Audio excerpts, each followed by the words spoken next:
oil tanking MOX Saldanha ring-fenced PTY Ltd's application for the first amendment of the conditions of its operating license. Madam Tua, please take us through. Yes, thank you, Chair. Chair, please, I would like to request Mr. Lukele to take us through and also maybe highlight the reason why there's now an agency for this to be finalized due to the development on the restarting of the Astron refinery. So, Mr. Lukele, if you could just please take the members through. Thank you. Thank you, Chairperson, and good morning to everyone. This submission is in relation to an amendment application by Oil Tanking MOX Saldanha Pty Limited, OTMS in short. The amendment sought it is the inclusion of a newly constructed pipeline into the operation license conditions of OTMS. And just as a quick background on the matter, this relates to a construction project that was first licensed by NERSA in July 2014. In which the energy regulator issued a combined license to OTMS for the construction of a multi-billion rand crude oil storage facility, import storage facility in Saldanha Bay with associated pipelines. This storage facility is adjacent to the Strategic Fuel Fund Association, SFF, crude oil storage facility. It is also connected by pipelines to the marine loading facility of SFF. And OTMS completed the construction of the storage facility and the pipelines that are connected to the SSF loading facilities in 2020. This was between April and December 2020. The storage tanks of the facility were completed in different dates. NERSA then also issued a combined license to OTMS for the operation of these facilities. Chair, in October 2021, following an amendment application from OTMS, the energy regulator approved amendment to the OTMS construction license condition, which included the construction of an additional pipeline interconnecting the OTMS storage facility to an existing pipeline owned by Astron Energy. And this additional pipeline is just to provide another means of discharging crude oil from the OTMS storage facility, and it is expected to optimize the use of the storage facility. And in anticipation of completion of construction of the initial pipeline, OTMS then applied for the first amendment of its operation license condition to include this newly constructed pipeline into the operation license conditions. And this incidental amendments rating from such as just to include the pipeline route and the description of the said pipeline. And this amendment application is the subject of this submission, and the location of the facilities are shown in figure 1 on page 4 of the submission. And the line that is marked with that shown in red. That's the subject matter today that is being sought to be included in the license condition of the operation license. And then we have identified 2 issues for consideration in relation to this application. And one is the compliance by OTMS with its construction license condition. And the second one is the tariff for the new additional pipeline.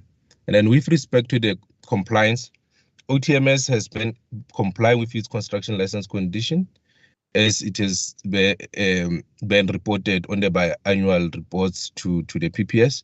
The outstanding compliance matters are those that could only be done after completion of construction. And this relates to the submission of final audited cost of construction and the as-built drawings. And that can only be submitted after construction has been completed. And on Monday, this week, the 4th of July 2020, OTMS notified NERSA that it has completed construction of the pipelines, and hence maybe the agency of the approval of the application. And to that effect, Chair, OTMS submitted a number of certificates signed by the relevant competent personnel, confirming that completion of construction of various aspects of construction. And this, Chair, is in the form, they are signed also by authorized inspection authorities. Because of this development, Chair, the recommendation by NERSA to include an additional condition to OTMS operation license for OTMS to submit fit for operation confirmation before commencing with operation of the pipeline is no longer necessary. And I will clearly indicate where in the submission we refer to it. Then, Chair, with respect to the tariff, OTMS was requested to submit a tariff application together with this application, and they did. And that tariff application is part of the agenda of this PPS. And then lastly, Chair, the application was published for comments, and then there were no comments or objections received by the closing date of the submission for comment. And with that, Chairperson, the recommendation is for the PPS to recommend to the energy regulator to approve the recommendations detailed in paragraph that one of the submission, with the exception of the one that I've highlighted, which is under is that 1A and then Roman figure 5. That is no longer necessary because OTMS has met that condition. And then with that, Chairperson, thank you. Thank you very much, Mr. Lukele. Members, any questions, comments, or guidance to the management?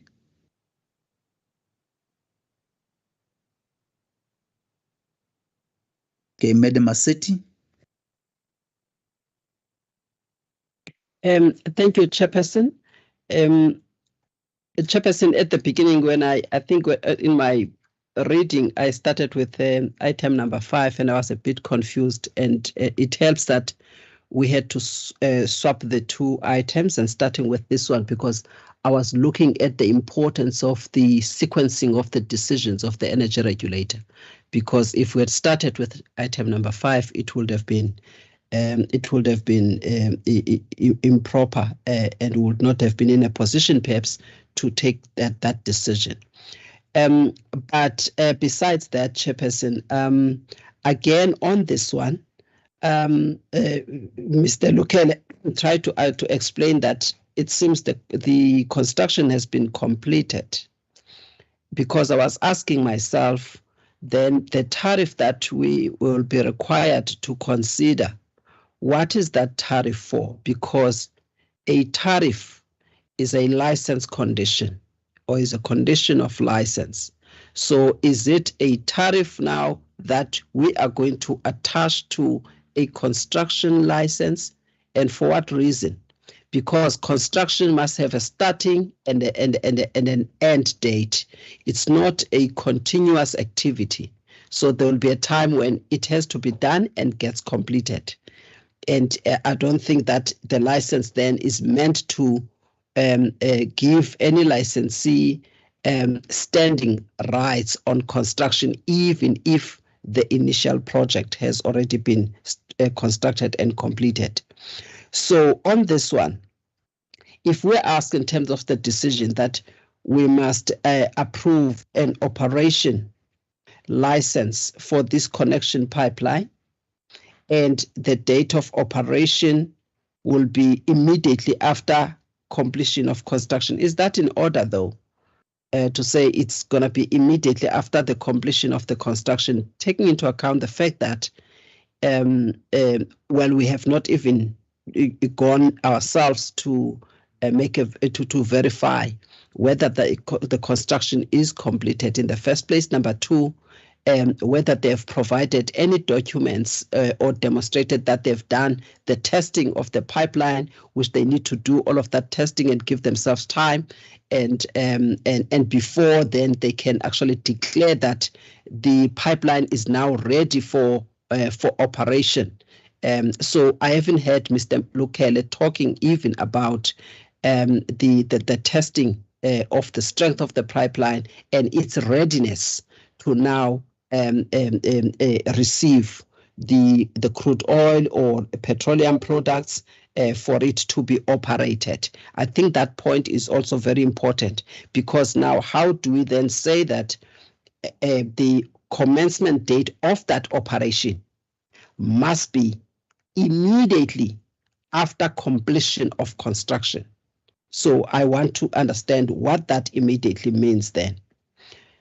And then Chairperson, the other thing that I think the other question has already been answered. Yes, the other question, Chairperson, I know that it might actually overlap to the tariff side, but we are already here since we are doing the combined licenses and we are taking this approach. Perhaps maybe it will help to just get an understanding then on the basis of the RAB here.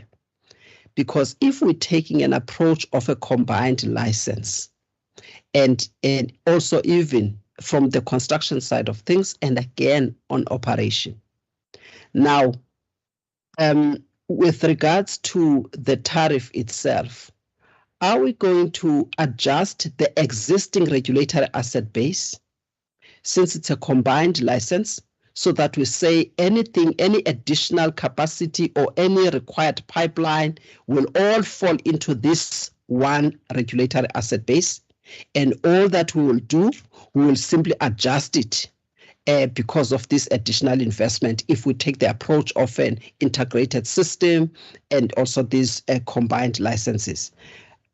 I am, however, confused when we now have a separate tariff for this particular pipeline, the connection pipeline, when we take an approach of an integrated system and the combined licenses. I just want to be clarified just on that aspect when it comes then to the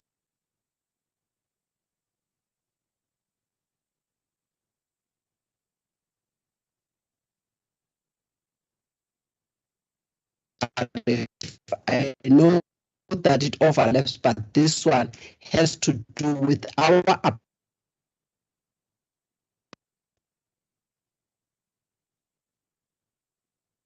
I don't know whether it's myself or it is mine, Chairperson. I noticed that I've just lost power, so I have an issue with the connection, Chair. Okay. Thank you, Chair. So that question relates to the RAB as well as our approach of licensing these pipelines, as to why are we not adjusting the regulatory asset base if we are taking the approach of licensing them as part of the integrated system, and because we are also taking an approach of a combined license. Remember, the Act gives us options.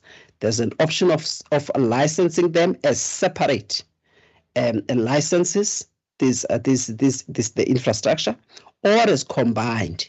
In this case, perhaps they may just explain why combined is much more appropriate, even for us regulating these activities going forward. And also, if that is the case, then why are we not adjusting the RAB and do this separately? The last point, Chairperson, is with regards to the decisions that are required. I'm asking myself as to why are we required to approve a diagram showing the route of the new pipeline? That is not the decision. The decision is the approval of the license. The diagram that is submitted as part of that application, and Section 15 is very clear in terms of the diagrams showing the location of the infrastructure that is that they require us to approve. So why must we approve the diagram separately? Because it's supposed to be part of that application, and that's how Section 15 guides us. In addition to that, why are we also required to approve a table containing the details of the pipeline? I'm asking myself, why is that the decision that is required from the energy regulator? Thank you, Chairperson. Thank you very much, Madam Massetti. Mr. Kumete. Good morning, Chairperson, members, and colleagues. Chair, I have one question. I guess it relates to both item 5 and item 6. That is an integrated question. So it refers to what we're supposed to then approve in terms of the commencement date and whatever. And the question is like this, Chair. I was just trying to understand what defines commencement date, the actual flow of product of crude, or is it the right to actually transport, whether the crude actually flows or not? I guess, Chair, my question is like this.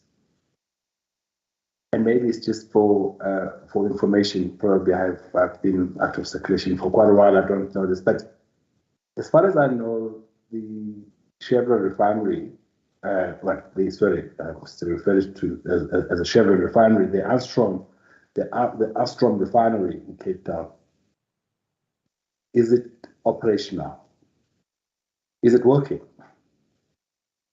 If not, is there a view that refinery, that 85,000 barrels per day refinery, will come back on stream, both in terms of location, size, and the economics, and basically everything that relates to that refinery? Is that the view? And linked to that, it's a combined question. I mean, I guess there was a decision by the regulator back in the days to award the license to both the pipelines as well as this additional tank in Saldanha. But there is more than enough capacity in Saldanha. To me, maybe I am requesting to be educated a bit on why was it necessary to put an additional tank? I mean, it's one thing, why was it necessary? And also, in terms of that 10-year contract, how do we actually see it as a viable operation?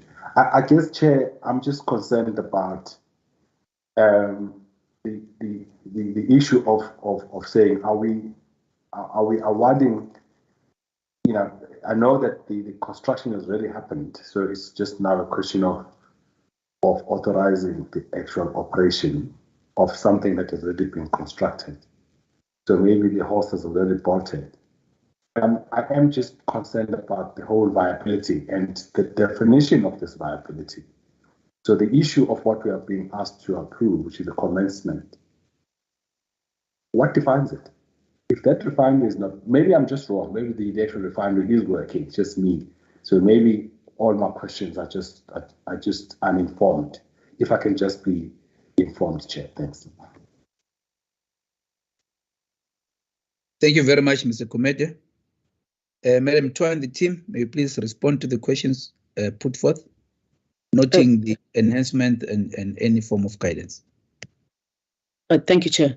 And maybe starting from the last question, the refinery was shut down, as we know, during the lockdown due to that incident that happened. The planned restarting of the refinery was June this year, 2020.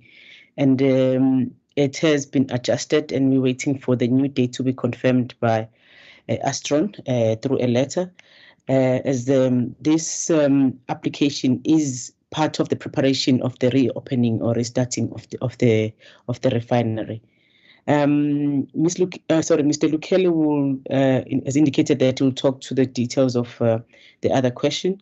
And I think the issues that are relating to the tariff, it would be nice to address them after the presentation of the tariff application. But if members request clarity, I'll request that Ms. Nobu or Mr. Ndlovu, who's the initiator of the application, can just quickly take members address the RAP issues. Thank you. Mr. Lukele, through you, Chair. No, thank you. I will start with the last question of Ms. Maseti and combine it with the one of Mr. Kumete. Just try to explain. I think maybe how we crafted our recommendation, maybe it is a little bit confusing, but this following the guidance from previous committee meetings where it was requested from us to clearly indicate what amendments are required, what needs to be approved. So effectively, what is being approved, Roman figure 1 under A, is to include this newly constructed pipeline into the license condition. I think this will be understood if the addendum can be read. It's just to include that into the license condition. The diagram is just to include it in the license condition so that it can be part of our license condition, showing clearly the route and to assist with site inspections, where's the route and whatnot. Similarly to the table. The table just give the description of the pipelines that is being now included. It's part of our description in the license code. So effectively just to include this in the license condition. Now moving to that Roman figure 3, talking to the commencement date. And this is linked to Roman figure 5. At the time the application was submitted, the construction was not completed and there was no confirmation of such. But then given our processing timelines, they can't only apply to amend the operation license once they've completed. Then that will mean they can only operate maybe after 6 months or after 4 months once NESA has decided. And I don't think that will be to anyone's benefit. So they apply much earlier so that once they are ready to operate, then they can commence. Hence, to mitigate similar, we also, when we analyze, had a similar concern. Hence, at the time, we propose Roman figure 5 to be added. This was not applied for by OTMS, but we said if they were to commence, but before then, we must be convinced that it's completed and competent personnel has signed off on it. And then on to this, the end, on Monday, the 4th of July this week, OTMS did submit all the relevant certification signed by various parties, starting from pressure test where they passed it and it's signed by, like I mentioned, authorized inspection authorities and on that. And maybe we should have shared the certificate to the reading room, but that can be shared. So I think maybe that should address that question.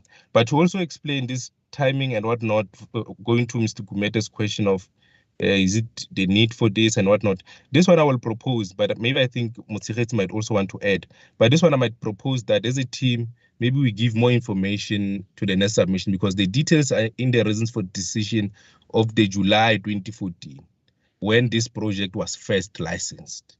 So I think maybe we can just explain it better next time to the members. I can also include it in the construction reports that we normally submit by annual, the reasoning behind. This matter under consideration now is just to improve or to optimize the facility further, just to add another means of taking product out of an existing licensed facility.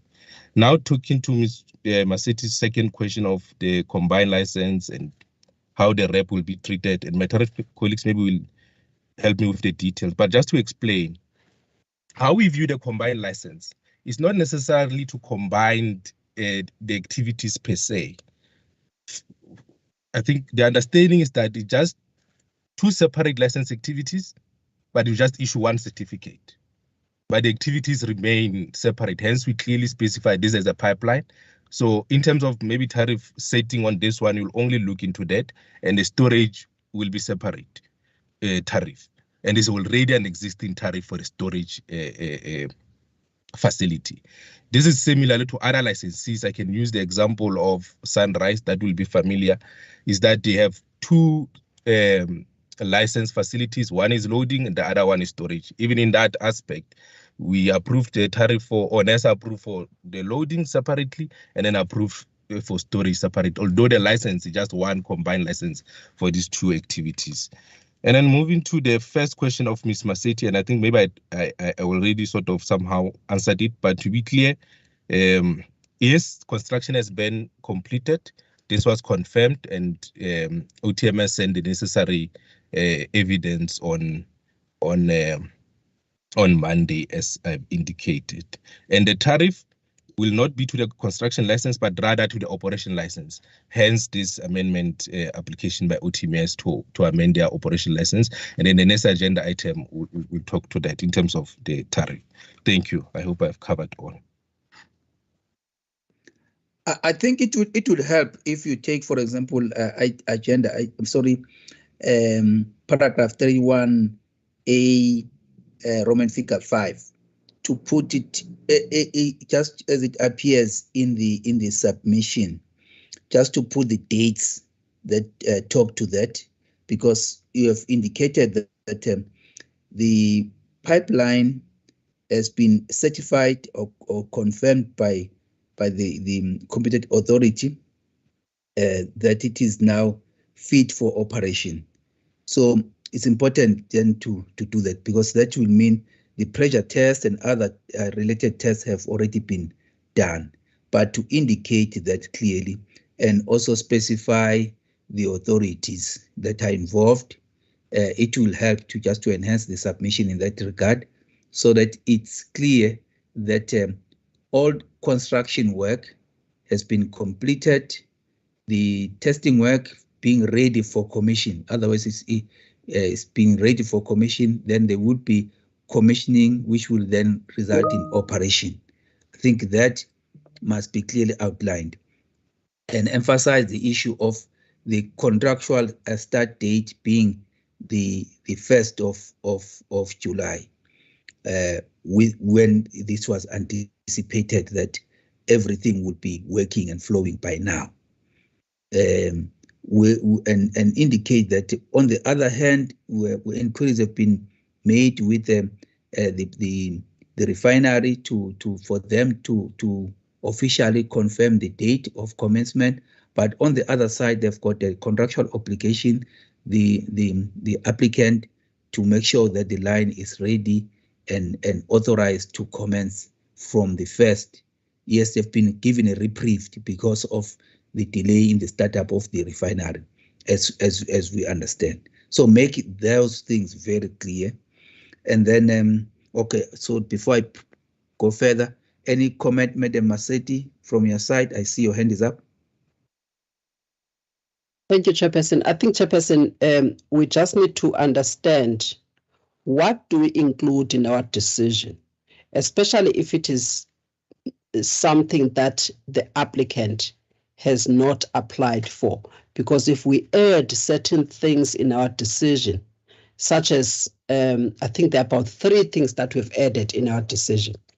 If you look at Roman figure 3 as well as 5, in fact, it's actually Roman figure 2, Roman numeral 4, and Roman numeral 5.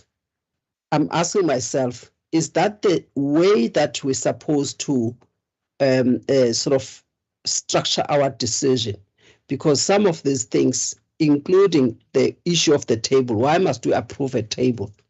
But even with number 5 should not be there, because section 20, which outlines the framework and the specific limitations of conditions of license that must be included.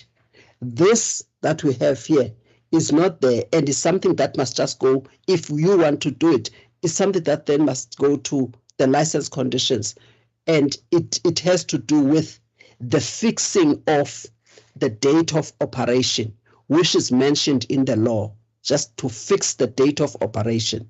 It is then in the law, but when it comes to what is it that we must include as license conditions, we are already, or we have a prescribed framework as well as limitations in section 20 of the Petroleum Pipelines Act. Hence, I was then confused as to whether we need to take that decision or put it in the list of decisions that are required from us today. So my suggestion, therefore, is that we take out Roman numeral 5, we take out Roman numeral 4, because we can't improve a table that tells us where's the license, the new pipeline. We are approving that pipeline if we are going to approve it.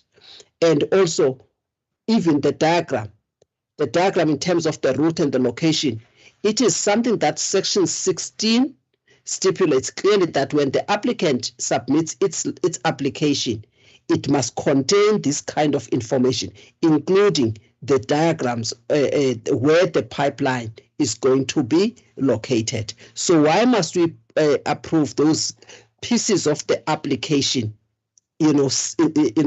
individually, as opposed to them being part of that application that we are required to approve? I think for me that is the question, Chairperson. And I think the question on the commencement is not sufficiently clarified, Chairperson, because our methodology is very clear.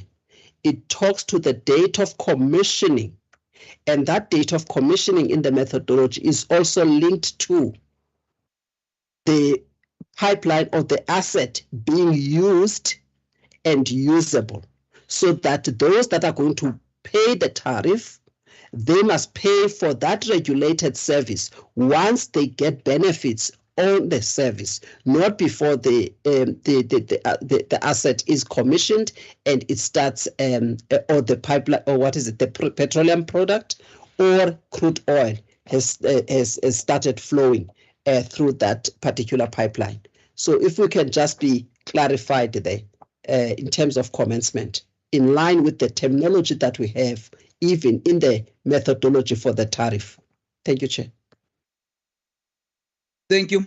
I think maybe before Mr. Kumete comes in, I think it's important just to look at the practicalities in terms of operations, because you'll pressure test the line, get it filled, and then you're ready to start. So if you need to operate, you'll have to have the pipeline working prior to the refinery being able to run, and because you are feeding that particular refinery, and therefore it's for me, it's a question of being usable instead of being used, just to deal with the practicalities. So you need to have the pipeline ready. And here, I think item 5 is already clear that item 5 must be left out, because item 5 was dealing with the issue of confirmation of by a competent authority that the pipeline is fit for operation. And let's put that aside. They shouldn't be there. When it comes to the issues of the diagram, I think I will leave it to you as to members to really make a clear, to give clear guidance on this one, because there's been a time when there was a lot of emphasis that the recommendation must be standalone.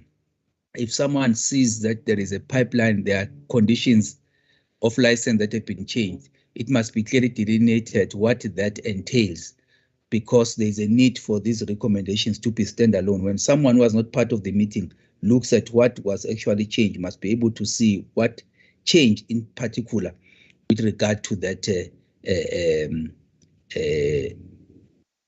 amendment. So it's for us to then look at it as members of this committee to see if maybe some details are too granular to include. Let us make that and make sure that going forward, then we stick to that until maybe there is a new view around it. I will leave it there and give Mr. Kumete an opportunity to then respond. And I would also appreciate if Madam Mboko or Mr. Ndlovu also just talk a bit concerning the RAB still. Mr. Kumete, over to you, sir. Thank you, Chairperson, and thank you to the team for the responses. I just wanted to get clarity on the commencement date again, maybe as Madam Maseti has just raised. Again, I just wanted to get, so for me, I guess what I'm trying to understand is that the licensee would not be deemed to be in breach of condition if they are not operating because the refinery is not running. So is my understanding correct then that the commencement date that is mentioned under Roman figure 3 is in fact the date at which the licensee is authorized to run the facility, to operate the facility, and the facility is ready? Is only that perhaps the client may not be able to actually take product. Is that our understanding? And if that's the understanding, would that be clear as well? That is it clear enough that even if this pipeline does not operate for 6 months, it's not because the licensee would be in breach of condition? Is that what it? Just for clarity, Chair. Thanks. Thank you. I think Mr. Kumete, when I engage with the team and the clarity is that this is the right to operate, to commence with, irrespective whether the refinery has started up and therefore the line is actually feeding the refinery or not. It is the right to then commence with operations. As I indicated, that the importance is to have the line usable.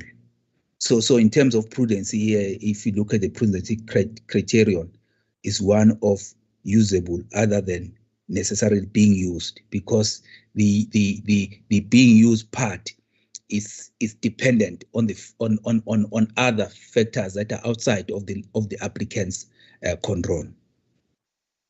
And I think that then the team, please, if you can indicate that aspect very clearly, it will assist. Thanks, Mr. Kumete. I know that you are happy with the response, but the emphasis being that please enhance the document management, just to make sure that it clearly talks to the issue of the right of commencement.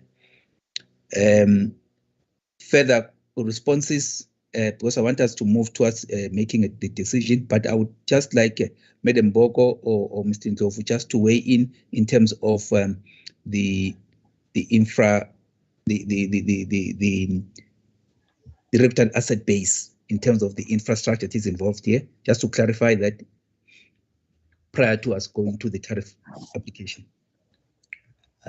Okay, thank you, Chair. Morning, colleagues and members.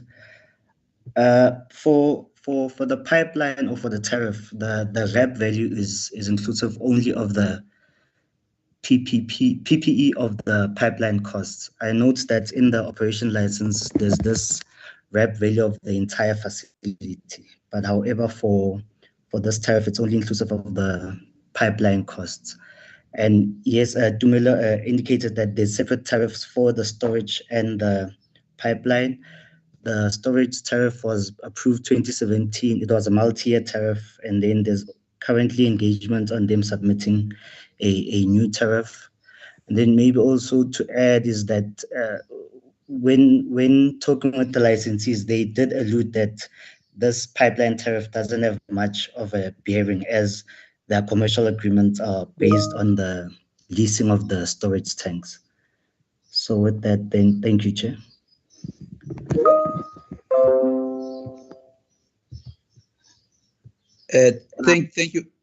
Thank you very much for that.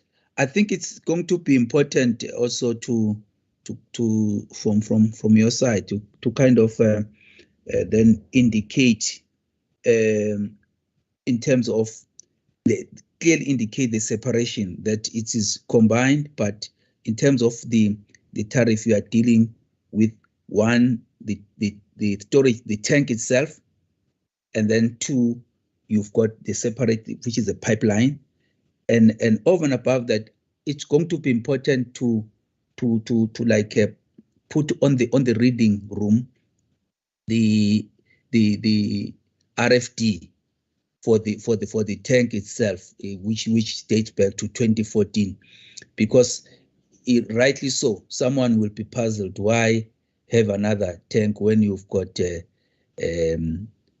tanks that are actually well beyond the demand that one would foresee in the country for crude oil, sitting just right next door.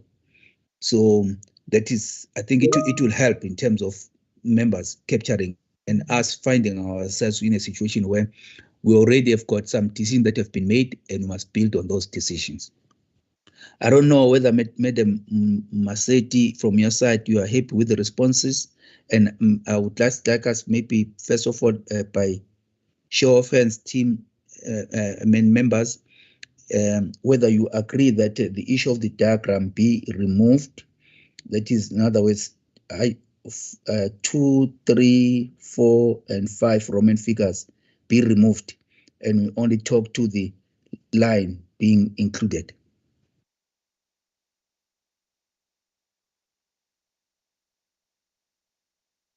By show of hands. You agree with that? Chairperson, for me, so it's a difficult one to vote on, because to me, to be quite frank, is that I do quite understand the sense that said a decision must be self-standing, but at the same must be able to stand on its own. I understand that. To the question the question of whether adding those diagrams and adding those tables there would actually make that decision to be standalone. If that is the intention, Chair, for me, I would not object to actually seeing it there. But the question that's raised by Madam Masset is whether we are approving that is another story, because I guess during construction we would have approved that the actual route. So we are not approving that now. That was already approved back in 2014, I guess. But now we are just approving the operations. To the extent to which those that are added there enhances the decision that is sought today, I think I would personally not object to them being included in the recommendation. So it's really, can we be guided by you, I think, Chair, from where I'm sitting. Thank you. Madam Pungose? Thank you, Chairperson.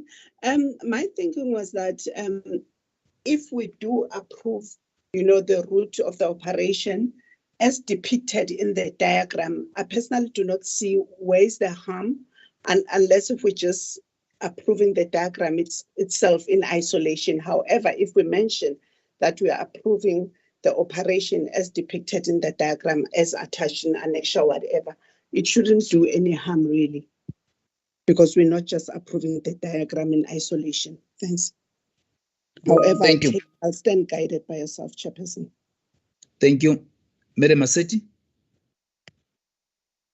Chairperson, I think Mr. Gumede talked again, added on this issue, because when we approved the license for construction, Section 16 states clearly that what is it that must be submitted. And at that stage of approving, the first part of this work was at construction to say the pipeline, and they do the description of the pipeline and all of the other details of the pipeline, including where the pipeline is going to be. So what we normally ask is that sketch diagram, and which is there.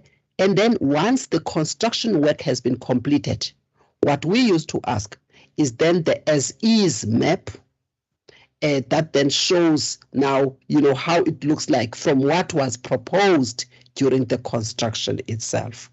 Now, if we had already taken that decision that we approve the route as well as the diagram at that stage, why would we approve it again now? What happened to that decision that we have taken at that stage? That's my problem, And if now we approve that, yes, that pipeline that was constructed is now completed. Now operation must commence. So if then that is the case, why and what we normally ask then is the as-is diagram, so that we see what is on the ground.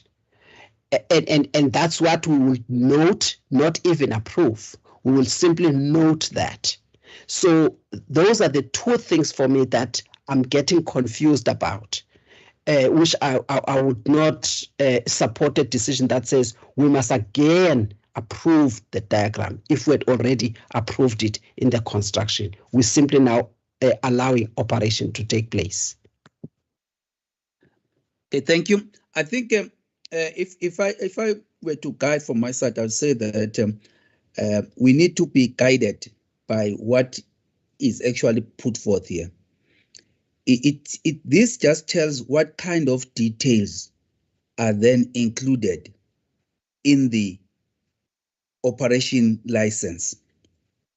and in the condition. It just talks to the details. It's not the approval necessarily of the exact detail to say this is what we've approved. It says what kind of details are being included there. And from providing clarity, I think it assists, because it says this is a detail that is being included. You include the issue of this pipeline, you include the diagram, and then the commencement date, as well as a table which contains, this is what you, when one goes into the diagram, into the conditions, is going to see included, and not including, it's more like we're talking about the metadata than the data itself. To say this is the metadata that we're approving, that is going to be changed there. That's all that this thing really says to me. And hence I'm saying that in terms of this being a standalone, it helps to say what actually was changed in the, or was included in the license condition details, just the details. And we're not approving the diagram per se. So I would do away with item 5 as already, Roman figure 5 as already explained the reasons, therefore, which is going to be included in the body of the RFD that as already, as I've also indicated. And what we do, we then have a Roman figure 1, 2, 3, and 4, and that's it. With that, then, members, are you happy? Then that we approve by show of hands the recommendations as put forth. Thanks, Mr. Kumede. Thanks, Madam Pungose. And then thanks, Advocate Tole. Madam Aseti. Chairperson, I'm only approving Roman figure number 2A and Roman figure 1, and I don't approve the diagram because I think those things must not form part of the decision. I'm happy to note them as part of what is included, not to approve them as part of the substantive decision that is required. Thanks, Chair. Thank you. Okay, then we're actually moving on. Then we have done item 6, which is item 5 now, in terms of the recommendation, which is for the PPS to consider and recommend to the energy regulator to approve the first amendment of the conditions of the combined license issued to OTMS for the operation of a crude oil storage facility and pipelines in Saldanha Bay by including the following additional details into the license conditions. The operation, the operation of a 16-inch and approximately 1,375 meter long unidirectional pipeline interconnecting the OTMS storage facility to the Astron Energy pipeline, which currently transport crude oil from the SFF storage facility in the Saldanha Bay to the to the Astron Energy refinery in Milnerton. 2 is the diagram showing the route of the aforementioned new pipeline and the commencement date of the operation of the aforementioned new pipeline. The operation of the new pipeline to commence immediately after completion of construction, which has already been done, and then also include a table containing the details of the aforementioned new pipeline. The decision and reasons for decision document attached here to as Annex A, and to also recommend to the energy regulator to approve the addendum to the license conditions, which are attached as Annex A to the decision and reasons for decision document mentioned already. That then concludes item 6. Let's move on to item 5, which is the new item 6, which is then the tariff application for the said pipeline. Thank you, Chair. Without wasting time, maybe Mr. Dlovu, can you please come in and just quickly introduce the matter?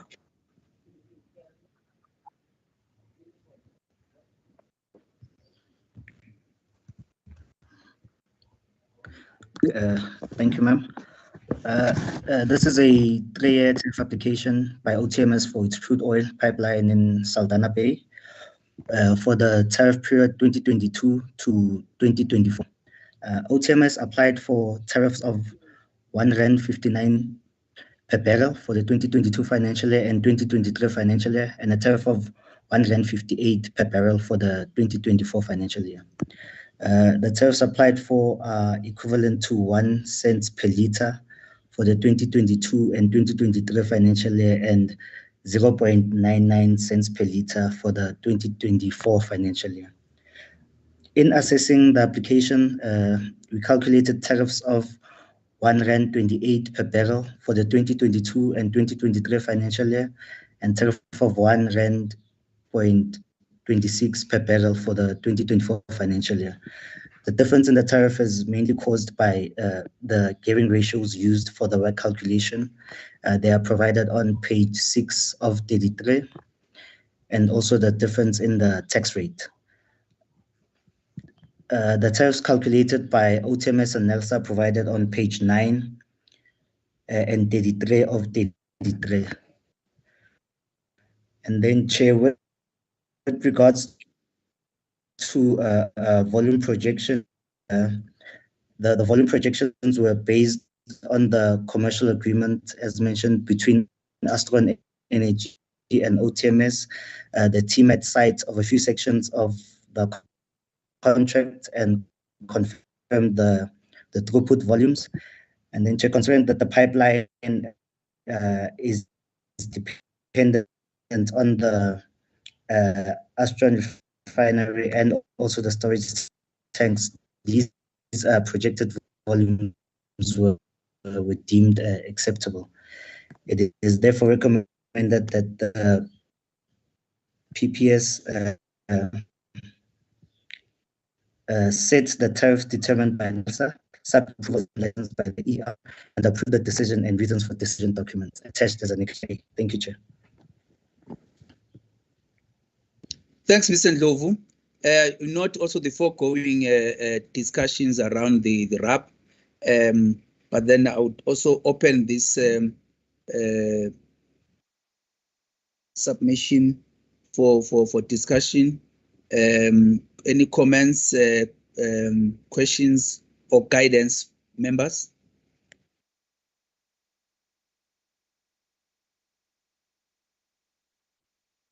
Mr. Kumete, then Madam Maseti. Thank you, Chairperson. Just two related questions. And again, I'm at a handicap here because I don't know what the actual decision of 2014 was, and maybe I should have tried to find it.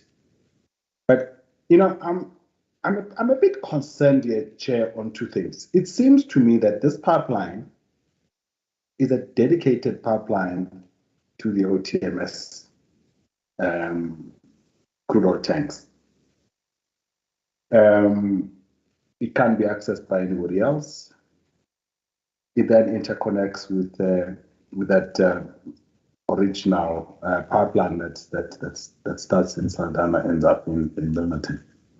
Now, the question I'm asking myself is that why isn't this pipeline deemed to be an auxiliary tank, an auxiliary pipeline linked to this storage? Why does it need to be looked at separately, therefore to then have a separate tariff?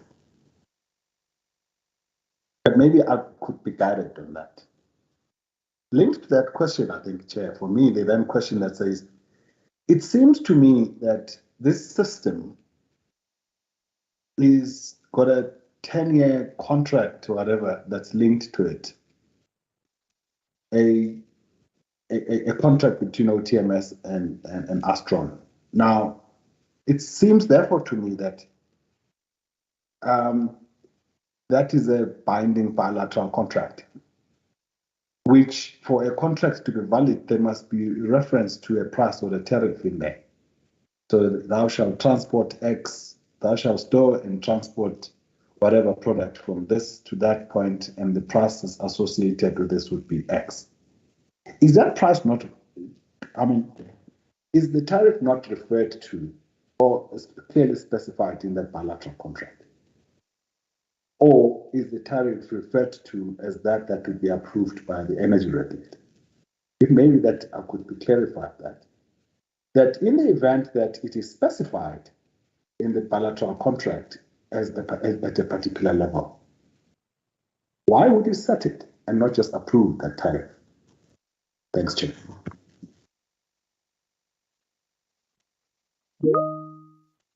Thank you. Madam Massetti. Thank you, Chairperson.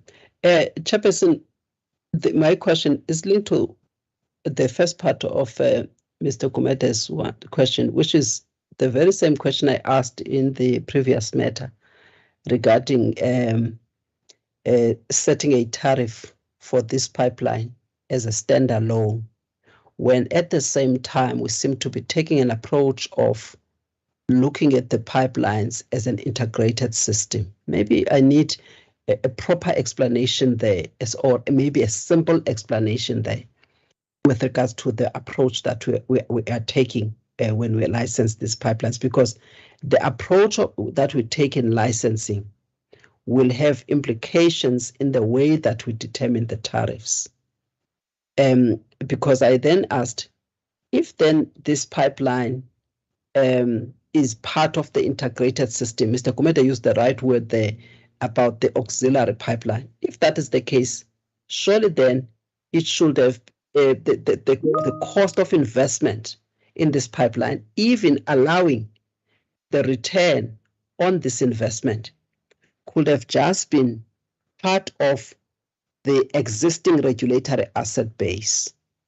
Now, if we take this pipeline now as a standalone altogether, because there's an investment that has been made in this pipeline, and therefore they probably just want to make sure that they are fair in terms of getting the returns on that investment on this pipeline alone, that is simply meant to interconnect for the operation purposes, for the to interconnect. So are we now saying this pipeline, that this tariff that we're going to set and the cost of this pipeline, that will therefore be a starting regulatory asset base for this asset? It's going to be the starting regulatory asset base, and therefore the tariff that is now set on it is going to be the base tariff as we have it there. 159 is the base tariff for this new pipeline. I was trying to understand this approach because I would have thought that if you have already taken the combined license approach as well as the integrated system approach, then the cost of this investment, without compromising the investor here, must therefore be included in the regulatory asset base. That asset base be adjusted and then allow that investor to fairly recover its investment. I'm trying. Why is that not possible? Especially because the role that this pipeline is going to play in this activity of the integrated system is merely to connect these tanks to the other pipeline by Astron Energy. So it plays that role that is facilitating. So why can't it be included there as opposed to making it the standalone pipeline as if it can operate on its own without the others? But the role that is playing here is just that one of just facilitation. Why can't we add it there? If the team can just put it so simple, practically, the way that I've also put it, so that we can be able to understand better. And then the second question, Chairperson, is it relates to the point that was made earlier, that the final audit cost of construction are still to be determined. So if that is the case, to what extent will this base tariff that we are required to approve today, will it be adjusted? to accommodate whatever cost once the construction is done and they finalize everything, do reconciliation and all of the other interest and everything now to be put into the tariff. To what extent will this base tariff be adjusted once we know for sure what the total cost of the construction were? Those are the two questions, Chairperson. Thank you.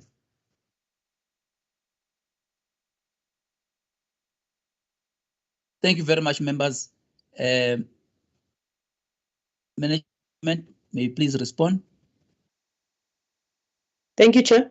Before the PPT team come in, may I allow the PLC, I think Mr. Lukele said it will come first, and then Mr. Riva, to clarify the issues of the pipelines and the auxiliary assets, and then we'll hand over to the PPT to address the issues of the tariff. Thank you. Thank you. On the issue of why this was not just made part of the storage and being auxiliary, I think maybe the guidance here we took from the Act itself when you look at the definition of these facilities.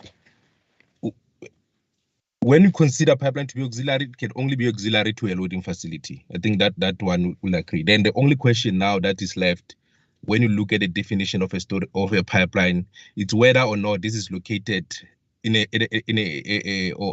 premises of a storage facility. This was a consideration during the amendment application of the construction license. Hence, at that time, it was deemed as a pipeline, as a standalone. The reason being, it is used to transport petroleum from point A to point B, and it's not exclusively located at the storage facility. The ones that are referred at being located at the storage facility, our understanding is that pipelines that are connecting from one tank to another, or from a tank to a manifold, to maybe offloading, the ones that have road countries, those are the pipelines that are deemed to be part of a storage facility. But this one is different in a sense that it transports crude from a storage facility to another pipeline outside the premises. Albeit maybe the distance of the pipeline is not that significant, but maybe that's the only issue. Thank you. Mr. Riba?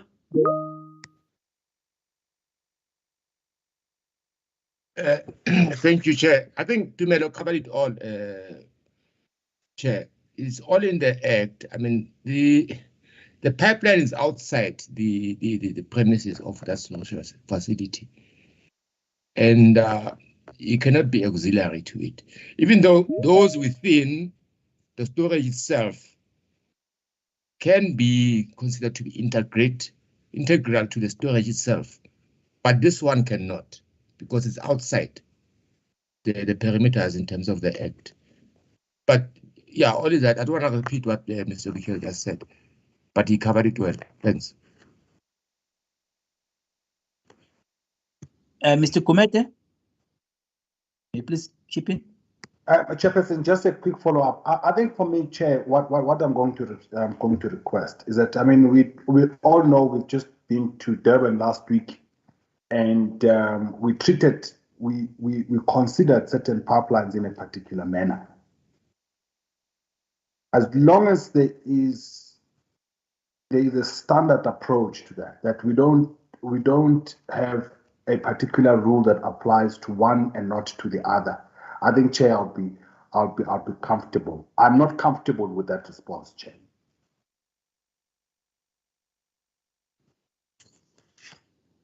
Yeah, thanks, Mr. Kumete. I think same here, because my understanding is that a line can be integral to the operation of the tank or any facility. That is why you've got a refinery and you've got lines moving outside of a refinery which are seen as part and parcel of the refinery operations. It's not just a issue of the physical location alone to say that you've got it's within the battery limits. So I think Timmy must better explain this, because I was also looking at it and saying, is there an opportunity for someone to ask to store product, but not destined for this refinery. You know, because if I'm using the tanks, and then I'm not intending to supply the refinery for whatever reason, I need not then be charged the tariff that deals with the pipeline. And I want to be able just to be charged for only the tank, you know, to store product and use a different route in terms of exiting. I just want the team to, when you're responding, to indicate if there is that possibility. Sometimes, no matter how remote that could be, because I think that in other applications, the issue of separating the lines to the storage facility was also informed by that fact. Hence, the issue of saying some people were arguing as to when you want to tie in, at which point you want to tie in, to the extent that you are not charged for tying in upstream the pipeline, to be charged only for the storage and not be charged as if you are also using the pipeline. I think that those are some of the things in terms of the practicalities of using a facility and being able to be charged for such use. So I think it's important just to clarify that portion in your response. But over to you, Tim, just to provide your explanation in light of what I've just said. No, thank you, Chair. I think I'll go. And the last point, I think that was the key consideration when we were doing the amendment to the construction license. And we can share with the members the diagram that shows the connection. Yes, indeed. It's only the facility currently consists of 9 storage tanks that are built, that are operating. This pipeline will only be able to evacuate product from 4 of the 9. Further indicating that some users might only use storage, not need this pipeline. Hence, also at the time when the application to the construction license amendment was considered, was a consideration to license it as a standalone pipeline. But we can share the detailed diagram which I'm looking at right now. Thank you, Chair. Yeah. I think for me that becomes important, because when you're licensing, it's the same like when you're crafting legislation. You try to be forward looking and say what are the possibilities. Sometimes they are very remote. Sometimes there are changes in the local market to the extent that chances of that panning out become very remote or they close to an impossibility. And we've seen what has happened in our refining sector in the country. And those are decisions that I think we'll have to closely monitor and revisit them for regulatory effectiveness and efficiency. That's what I would say, members and management. I'm also sure if then you are adequately responded to. If that's the case, yeah, yes. Chairperson, with this issue around if we're going to be provided with the diagrams linking and showing that possibility of or this obvious link, delinking of these two facilities, and I would assume that we would be able to see, because I guess those tanks would be fed by crude from the vessels via a particular route. And if there's a bi-directional line, for instance, that will allow people to just store and evacuate and not send crude to the refinery, but send crude back at sea in terms of all of the crude trade. If that's the case, Chair, I'm covered. But I think as Mr. Lekele has indicated, if we can be provided that, it may assist. And I think, just Chair, for me, I think the team needs to consider that some of us only joined 2020. Decisions made in 2014, we may not be aware of it. And it would be uncomfortable for us to be asked to make a decision with incomplete information. That is all that I'm asking, Chair. Thanks. Thank you very much. That is highly, supported also from, I think, from all quarters. Even Madam Masset has also shown a thumbs up. I think previous decisions that are pertinent to the decision to be made, they should be included in the submission and properly reference. We may not necessarily go and write everything that was in the RFD, but the key aspects and proper referencing of such RFDs would assist members so that the decisions that we're taking are understood to be incremental, building on previous decisions, but without making those previous decisions a black box. We'll then move towards a decision, but first of all, let me go to Madam Massetti. Thank you, Chairperson. Chairperson, then I think it is important because I think Mr. Gumede tried to put some explanation for the team here, of which explanation should have been part of this so that we can have a better understanding as to why we're treating this pipeline in this manner. So would it not be better then to give us the comfort in taking the decision to allow that there be a separate tariff for this, and that indeed it is proper to not treat it as auxiliary pipeline under the circumstances, that then that explanation of showing how this pipeline is going to be utilized and operated, that aspect becomes very important.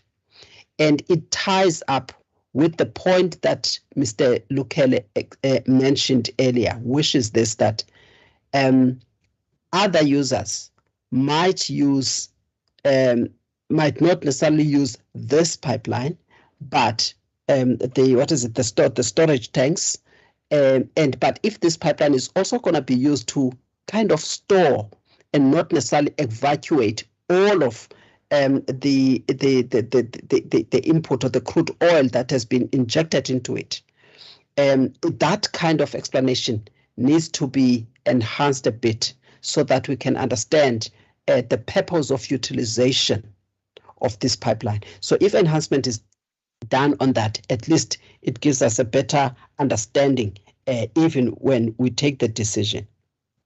Having said that, Chairperson, though, there's a slight risk if I'm now coming to the volume risk aspect. There is a slight risk if then there's an alternative use. Other users might not necessarily make use of this pipeline for this. What will then happen to this, to the volumes that are projected here? Because even the assumptions that lend to these volumes that are put here, Chairperson, are not sufficiently discussed or put into the submission here. All that the team says, well, we assume that the volumes will be at X amount. And that is because of economic factors, which are not mentioned. And that's because we expect maybe things to change post-COVID. There's no single factor that says where are these or why these volumes are at these levels. And also they are not saying for the projected increase in the volumes, here are the sort of the demand growth factors, or the factors that justify this demand growth in the market. And therefore, that's why we'll be asking for so much tariff.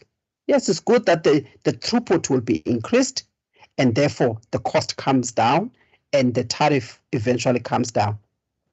But then if they don't achieve those volumes, because we did not scrutinize the assumptions at the time of taking the decision, then what happens if they don't even achieve the base volumes that are projected here, Chairperson? So where is that volume risk assessment, and what is it that we are going to apply in terms of ensuring that we minimize any increase in cost as a result of volumes that are not achieved? I think that is the part that is not coming out clearly in the assessment, Chairperson. Thank you. Thank you. what you are going to do then, if you can just prepare yourself, Mr. Ndlovu, to respond to the issue of the volumes risk with regard to the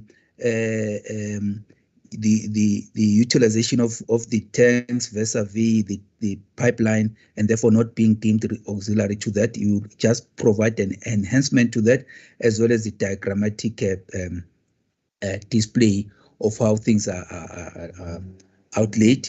That will then assist with that, noting that here we're making, we will then have to still get ER to actually approve the operation license, and therefore this will also follow after that.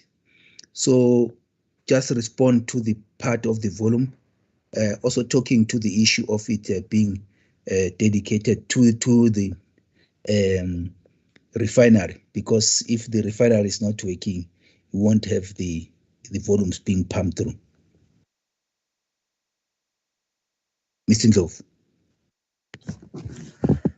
Okay, thank you, Chair. Chair, the volume projections, as mentioned, they were limited to the commercial agreement that OTMS has with, or have with Astron. So, and also considering that this pipeline was more like it's bearing, it's more on the storage tanks more, or the contract has more bearing on the storage tanks than the pipeline. We deem that the volume projections provided for the storage is sufficient for the throughput to the pipeline, Chair. And then I have a question by Mr. Gumete on the bilateral contract. We had an engagement with them regarding this, as we set a lower tariff than what was applied for. But as they gave us comfort in that the agreements are based more on this leasing of the tanks rather than the servicing of the pipeline. So on that basis, they understood the differences, and they indicate that that tariff also still falls below what they contracted on with or on with the basis of what they have been contracted on with the storage. Thank you, Chair. Thanks, Mr. Ndlovu, but I think it is important for you then to enhance the submission and RFD to talk to the issue of the volumes as they relate to the contract, and as well, which then translate into the operation of the refinery, which one would understand that in the beginning there could be some kind of ramping up in terms of the utilization of the pipeline, and with the demand at changing upstream, because chances are they would increase local refining and then decrease maybe in terms of importation. So do talk to that in the whole scheme of things. That for me would provide clarity with regard to the volumes in particular. Mr. Kumete, just want us to then move towards a decision. Thanks, Mr. Kumete, from your side. Thanks, Chairperson. I just needed to just have a quick follow-up on this. Again, Chairperson, to allow some of us to be able to make a decision here, I think it would be useful that the team responds properly to our question. So I was asking a very simple question. So if there's a bilateral contract between two parties that stipulates a price at which a particular service will be provided for, now, are we then saying that, and it might even be a take or pay, which as this one is likely going to be, the fact that there may be delays in the startup of a refinery, or maybe the refinery may not be working, may not actually even come into place. The question I'm asking was whether have we considered that? And if there's a bilateral contract, to what extent, I know what the Act says, that in respect of pipelines, the regulator needs to set tariffs. But to the extent to which there will be a bilateral contract between two parties, which is binding on those two parties, to what extent would a regulator tariff, a regulator come into that space? For instance, even to the extent where it may stipulate the issues of saying, if the refinery is not running and therefore there is no product flowing, on what basis are you charging a particular tariff? To what extent can a regulator interfere with that? So that's the question I'm asking, Chairperson, and I do not think that I'm sufficiently covered. Because from where I'm sitting, I know what the Act says, but from where I'm sitting, if there is already a bilateral contract and a bilateral tariff between two parties, can the regulator interfere with that price? That is the question I'm just wanting us to stand guided, so that whatever decision that we make, to the extent that it becomes a condition of license and be binding on these two parties, how does it interfere with the contracts between two parties? That is all I'm asking, Chair. Fully understand, Mr. Kumete. I think, Tim, if you can just respond, because you can have a bilateral contract that is such that it is still also subject to the decisions of the regulator. If people that are affair with legislation, then it reduces those squabbles, because it is clear that certain things are in the purview of the regulator, because this is a regulated environment. So can you just respond to that, Mr. Ndlovu or EM, in terms of the recognition of that? I see that Madam Boko wants to respond. Madam Boko? Thank you, Chairperson. So my response will go like this. Ideally, the contracts entered between our licensees and their customers should take into account the tariff determination mechanisms that are published through the methodology. So the tariff that would then be set or approved by NERSA should inform to a greater extent the tariff that would then be agreed upon in terms of the contract. I do not know if legal maybe can assist here in terms of whether we, in our determination of tariffs, should also consider those contracts, because the way we've done it in this instance is only with regards to us implementing the requirements of the Act. Thank you, Chairperson. So it's more that the contracts should be subservient to the regulatory regime, and that then we need to have close monitoring. But this is a matter that I think goes beyond just this tariff decision. It talks to the issues of relevance of our tariffs and how then we should also monitor the situation, look at the changes in the landscape in terms of enhancing our legislation to talk to the practicalities. I will leave it at that, noting the time that we have taken on these two applications and the pace at which we are moving is kind of also worrisome. I would like us to move towards a decision. Madam Maseti, I see your hand is up. Yes, Chairperson. Chairperson, I think it will be fair on this question, because I think there will be a bit of discomfort. It will be fair if we can get confirmation from we've got for the subcommittee, we've got the legal counsel for the subcommittee to guide our decision so that we can get comfort, particularly on a legal question. And we also have LAS to assist as well. So I think that if a legal counsel and the LAS can at least on the issue of how we establish jurisdiction and how we should therefore treat these bilateral agreements. I think this question becomes important because when it comes to electricity matters, we have treated that differently. So for us, at least we need to be in a position to be apprised as to that approach that we've taken on electricity matters, and when it comes to the petroleum pipeline matters, perhaps the legal people will tell us how different our powers are in those two pieces of legislation when it comes to tariffs that are agreed upon by parties on a bilateral level. So I would suggest, Chairperson, just to assist the committee that the legal counsel that's supposed to assist the committee on legal matters be allowed just to confirm that we are on the right track or not. And LAS Chair, thank you. Thank you, Mr. Chokwe, and as well as Advocate Murati.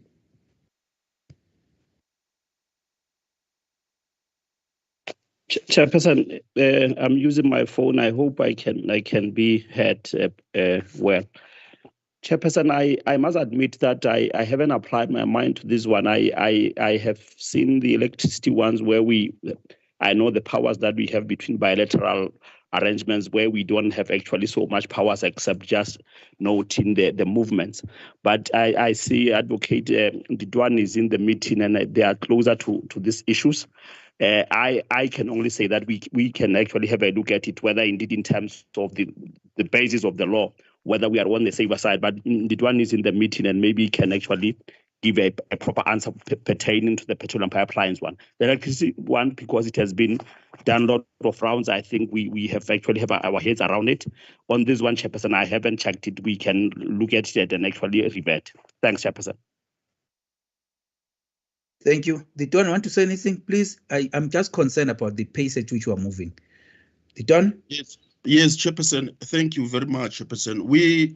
We haven't really had a look at this issue, Chairperson, but our initial view, if you were to think of the curves, Chairperson, would be that the contract that should be taken between the parties should be in cognizance of the tariff as granted by the NESA, Chairperson.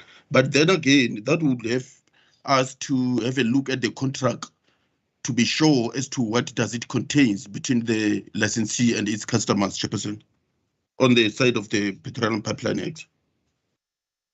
I thank you, Chairperson. Thank you.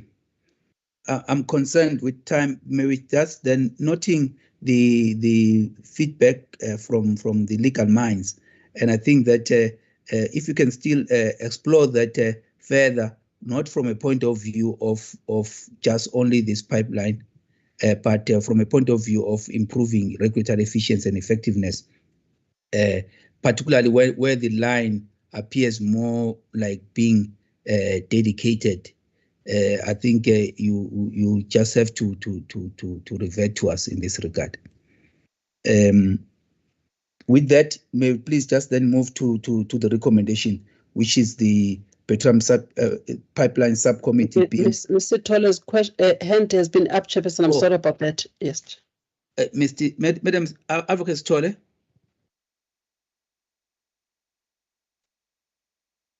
Advocate Tolle, please weigh in.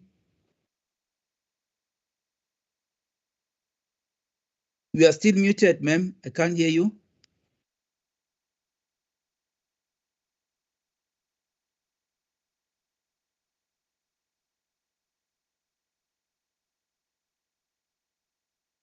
Colleagues, is it only me or all of you can hear me, Advocate Tolle?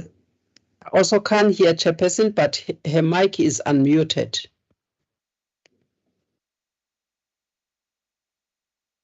Advocate Tolle?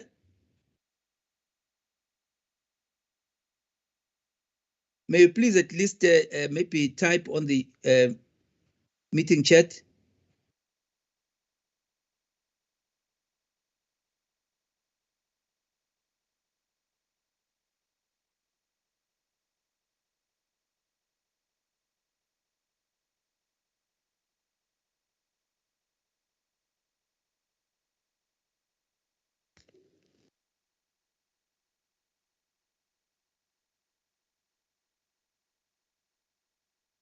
Colleagues, may noting the challenge with Madam Advocate Tolle. I don't want to leave her out, but we've got to move.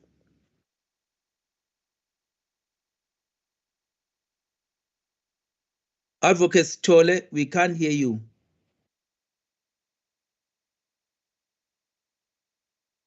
Secretariat, can you please just contact Advocate Stoller via the phone? Let's then proceed. I want us to move because we're way behind in terms of time. I'll go to the recommendation.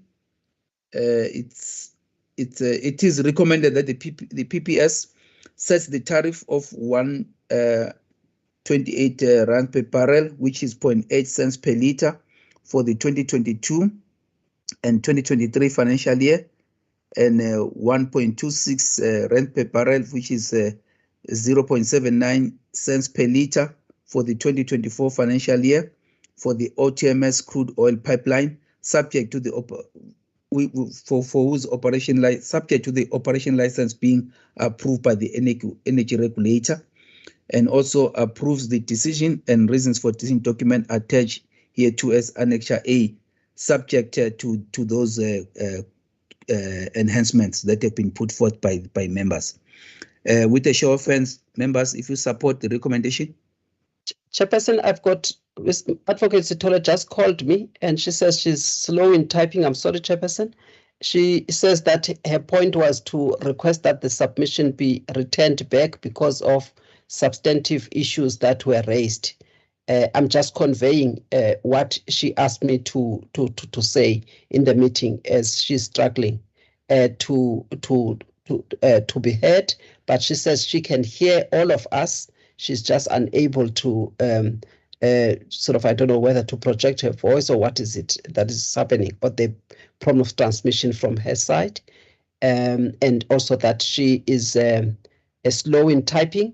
She's still on the call. I think she can hear me and all of us.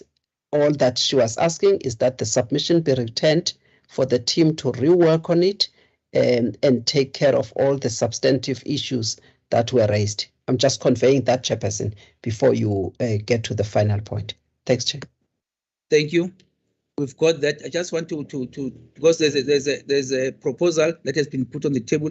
I'd just like to get your views thereon. By show of hands, if you support that viewpoint. Thanks, Mr. Kumete. And then Madam Pungose, then Manomalanga, as well as Madam Advocate Stoller, as well as Madam Maseti. With that, we then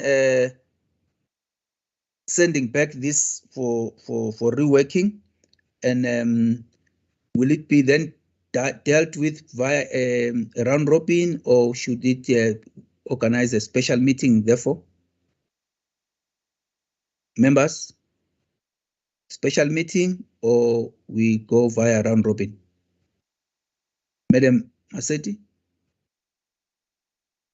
Chairperson, I'm quite flexible. It will depend on your discretion, on your assessment of whether the issues are straightforward, such that they won't require any sort of further questions where members will be unable to vote via round robin. But I'm quite flexible, Chairperson, on any of those two options. Okay. Mr. Kumede?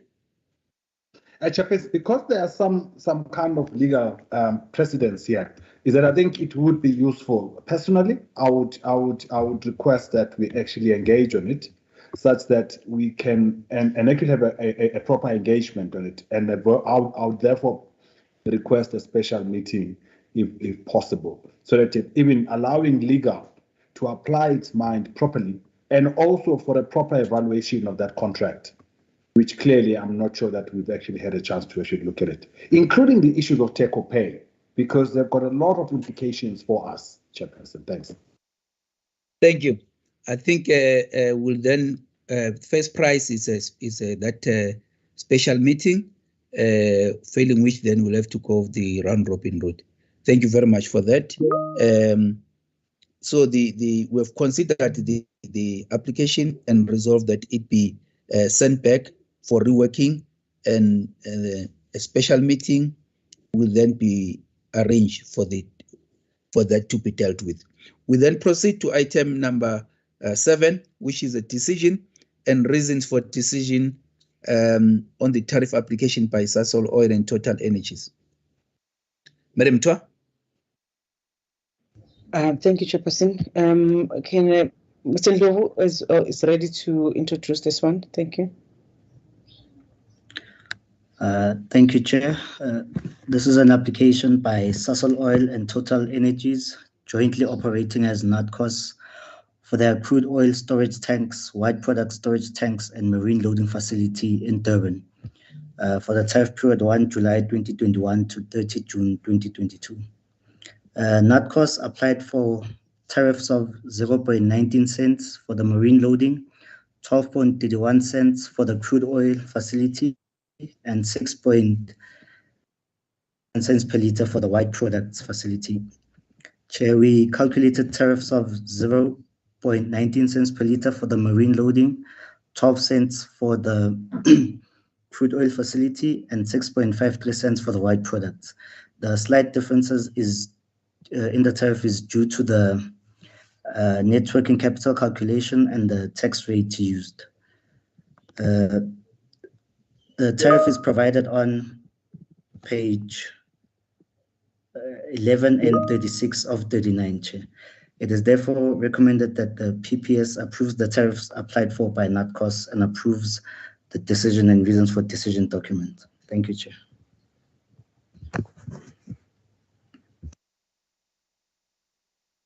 Thank you, Mr. Ndlovu. Any questions, comments, guidance members?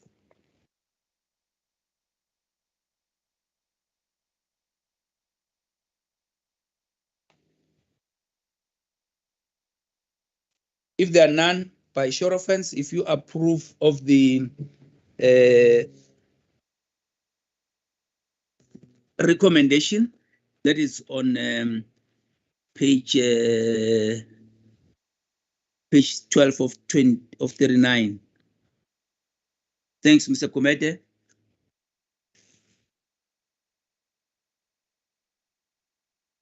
Thanks, Mr. Massetti, as well as Advocate Tole. Noting also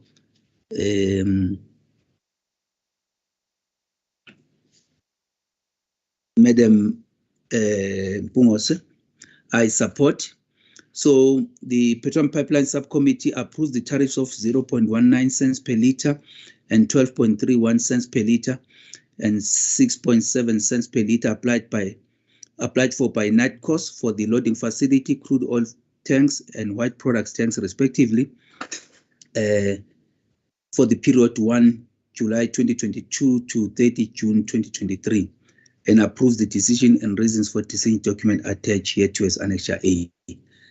That then concludes item 7. We're moving to item 8, which is the decision and reason for decision on the tariff application by WASA terminals. Over to you, Madam Twa. Chairperson, Mr. Ndlovu is still on the floor. Thank you. Thank you, Chair, again. Yes, this is an application by WASA Terminals for its petroleum storage facility in East London.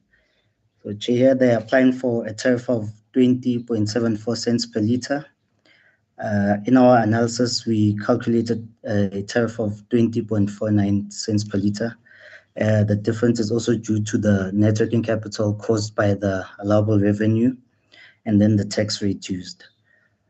It is therefore recommended that the PPS approves the tariffs applied for by WASA and approves the decision and reasons for decision document. Thank you, Chair.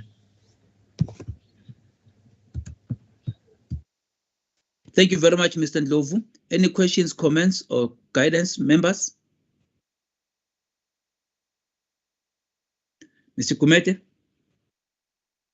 Chairperson, I support the recommendation. However, there's something that doesn't make sense to me on table 3. That if we have got a different RAB value, how do we get exactly the same number in terms of depreciation when we are depreciating over the life of the asset and whatever you're not? So it's just, I think there might need to be a correction there, but I do support. Thanks. Thank you.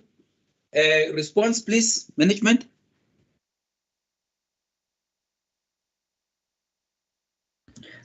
Thank you, Chair.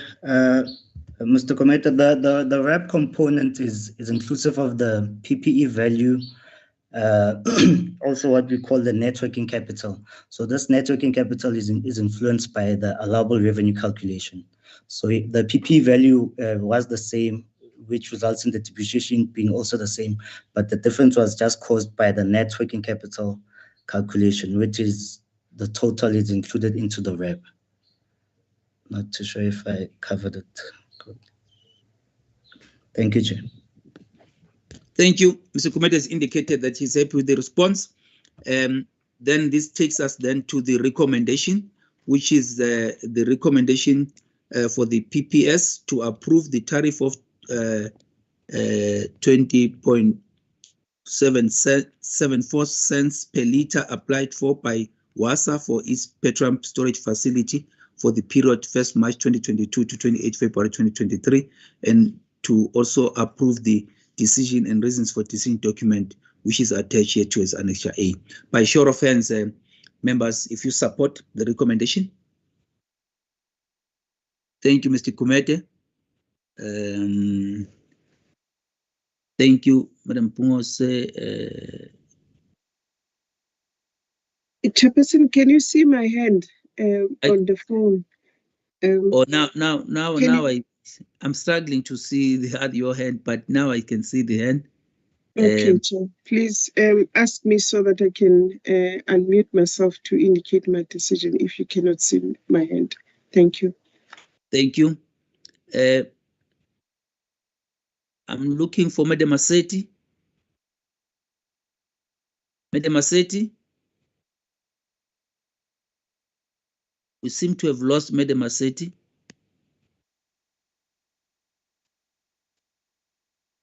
Secretariat, if you can just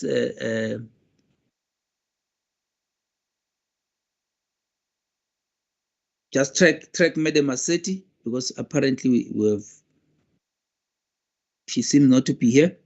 But the majority of the members have already approved the recommendation for the as put forth for item 8, which is a tariff application by WASA. Let's then proceed to item 9, which is the decision and reason for decision on the tariff application by Sasol Oil, P2I Ltd, and BP South Africa. Again, Madam Tua. Yes, thank you, Chairperson. Mr. Flage will take us through on this one. Thank you so much. Thank you, ma'am, and good morning, everyone. This is the tariff application by Sasol Oil and BPSA for their jointly owned petroleum storage facility in our road. The tariff is for the period 1 July 2022 to 30 June 2023. Sasol and BPSA are applying for a tariff of 20.31 cents per litre, and this is not the first tariff application by the applicants. Their last tariff was approved for the 2020-21 financial year. And the key issue for the consideration is with regard to the tariff increases applied for by the applicants. We looked on the consideration of volume risk sharing as it has been applied for some of the licenses, and we found it unreasonable to implement the concept of volume risk sharing due to the fact that the revenue clawback is not the only reason for the tariff increase. The applicants has maintained, the other reason is that the applicants has maintained the tariff approved in 2020-21 for the 2021-22 financial year. So if they had customers, they would have charged the same tariff for the 2 years, meaning we are comparing the current applied tariff with the tariff applied 2 years back. And the other reason for not implementing the risk sharing is due to the type of the facility. This is a storage facility, not a pipeline. So we approve or not approve what the licensee requests. If we apply a volume risk sharing, it will lead to this approval of a tariff as it is not for setting And the other reason for not implementing is that there is a steady improvement for the actual monthly volume submitted, and the improvements show that the forecasted volumes could be achieved. Our analysis outcome is shown in paragraph 9 for the allowable revenue calculation, and page 10 to 11 for volumes, and page 12 for the tariff. And considering the reason provided, we recommend to the members to not implement the volume sharing for this application, and we request the members to approve the tariff of 20.31 cents per litre applied for by Sasol Oil and BPSA for the tariff period of 1 July 2022 to 30 June 2023, and also approve the decision and reason for decision document attached here to as Annexure A. Thank you. Thanks, Madam Sibake. Any comments, questions, guidance members?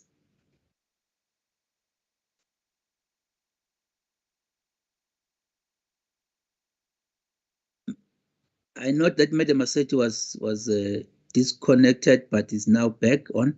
Madam Massetti. Thank you. Thank you, Chairperson. Thank you, Chair. Chairperson, I just want to understand how critical is this sharing of volumes amongst these parties to this infrastructure? How critical? I mean, before we simply reject the proposal to share the volumes and also share the risk, how critical is that sharing of the volumes?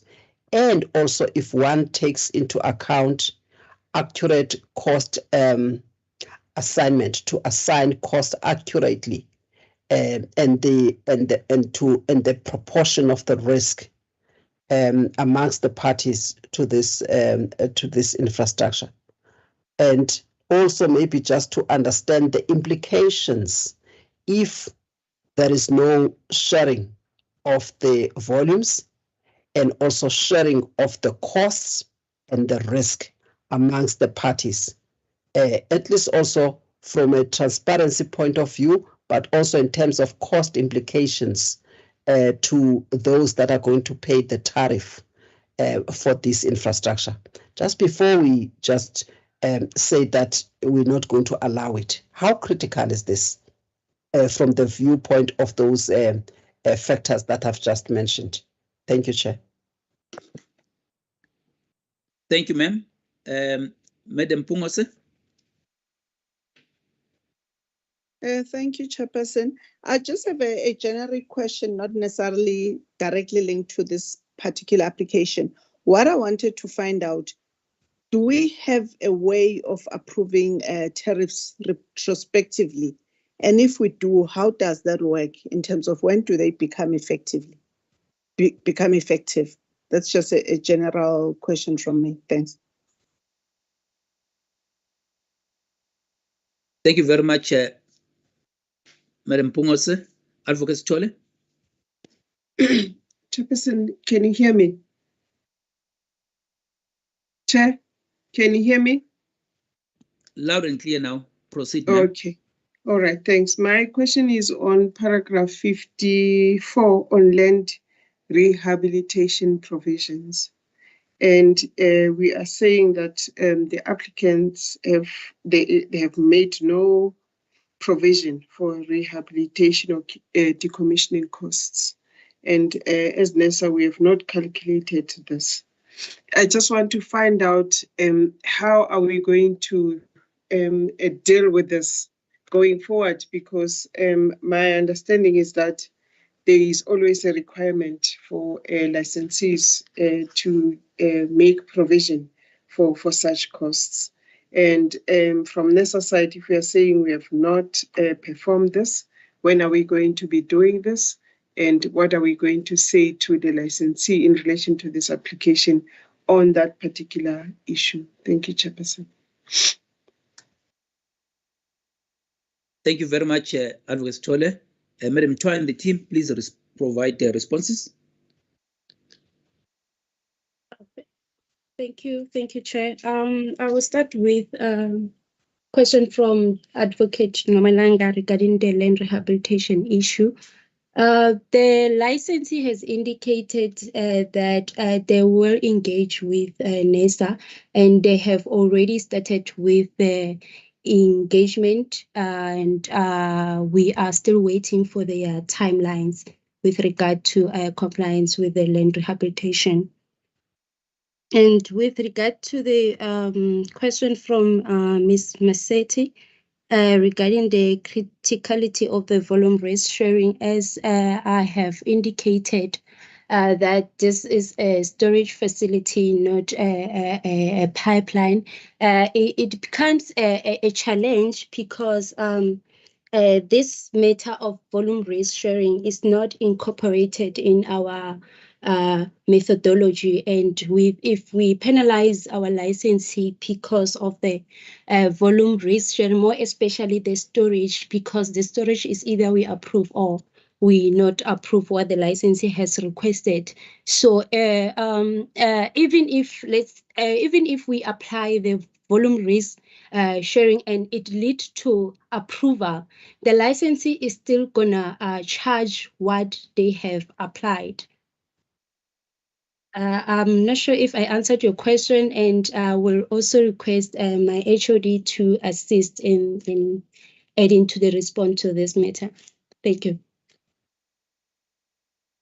Madam Bogo, if you may just come in and assist, because they still need to be further clarification. For example, if you were looking at the volume risk is also mainly informed by COVID-19 being a black swan event. And noting that if the impact on the storage is not the same, like when you'll have volumes being pumped going through a pipeline, which then would be critical, because it becomes like to such an extent a force majeure, which becomes a force majeure on the side of the customer in terms of taking the product, because there's no need for the product. People are in lockdown, for example. So that was considered for example, in setting the tariff for the pipeline, the transit pipeline with the pipeline system, with the understanding that we are also looking further into this matter, which will be discussed with the Transnet pipelines, and then the refinement thereof will be incorporated in subsequent tariff applications. It talks to the whole issue of punishing, I would say, the users for not using that facility due to matters that are also, like one would say, beyond their control because of a black swan event. So if that kind of clarification is provided quite succinctly, it will assist. Madam Bogo, please just come in and assist. Thank you very much, Chairperson, especially for that clarity in terms of what this volume risk sharing principle relates to.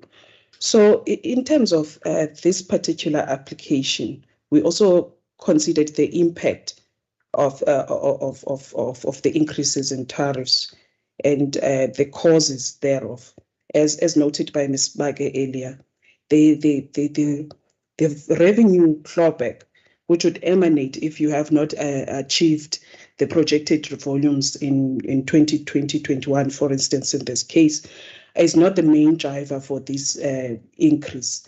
But then the driver is the fact that there is also a 1-year lag since the tariffs applied for in the previous in respect of the previous financial year, being 2021-22, were not approved.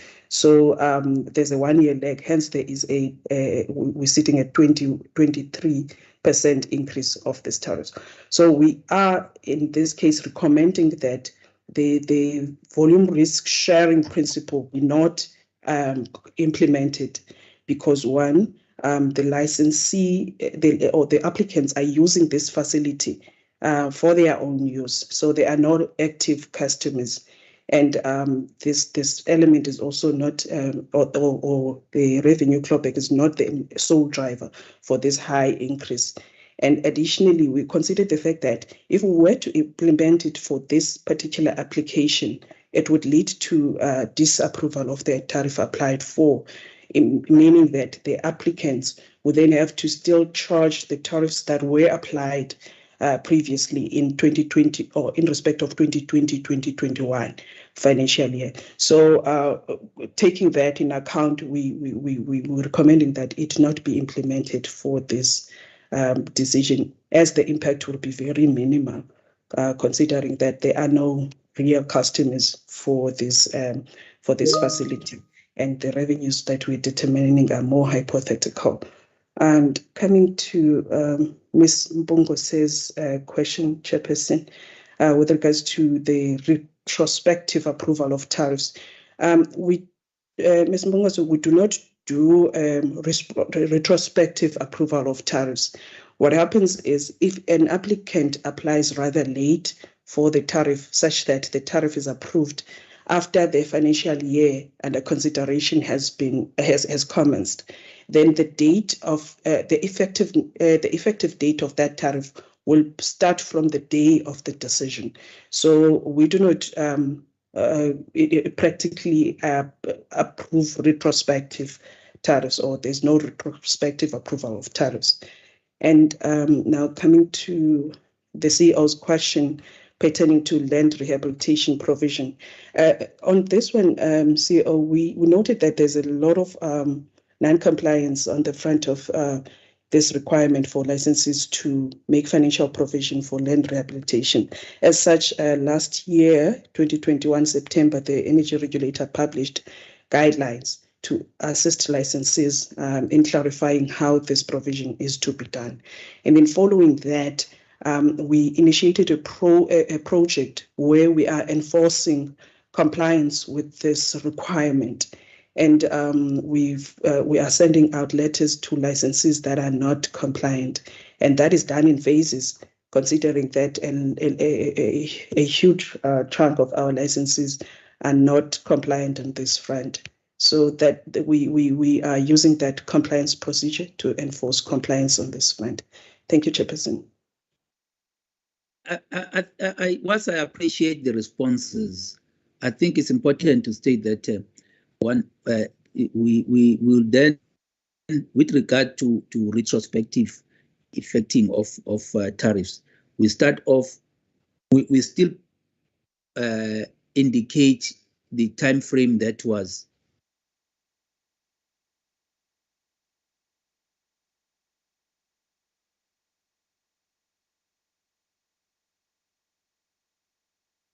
Chairperson, we're missing you. I don't know whether it's me. I can't hear you. Thanks. We can't. Can you hear me, other colleagues? Chairperson, we missed you. Okay. Well, if you can hear me now, I'm saying that still we still indicate the date of the application of the tariff, even if the tariff will not necessarily of itself be backdated in terms of application, will kick in once approved. And then secondly, is that when it comes to the decommissioning, I think from my side, it's important not to allow non-compliance and hope to then fight it later on. That if there's no clear indication in the tariff application itself, then that application shouldn't be deemed complete, because it is essential that be included as part of the tariff application. For us to still entertain it and hope we are going to keep it later on is actually not very responsible from our end. So it should be treated in that manner, because we've indicated what they need to do from their side to include to deal with with regard to the instruments, I mean, of provision of the financial requirements for rehabilitation. I would leave it at that. I note your hand, Advocate Stolle, and then Madam Pungos, in that order, please. Thank you, Chairperson. Just a follow-up question on my initial question on land rehabilitation or decommission provision. Because we seem to be saying that we will do this, the cost related to this after this particular application. I just want the team just to explain to me how are we going to be doing it, because now we are required to consider this tariff application. And once we have decided on this application, there will be this one outstanding issue, which is on the costs relating to the rehabilitation or decommissioning costs. How are they going to be dealt with going forward? Because they will be decided after. Because if you read paragraph 54, it says that as NESA, we are still going to be doing that a determination of the costs, and there's still going to be engagement as well with the joint licensee, which is SASOL and BPSA. If the team can just clarify that for me, Chairperson, I will appreciate it. Thank you. Thank you.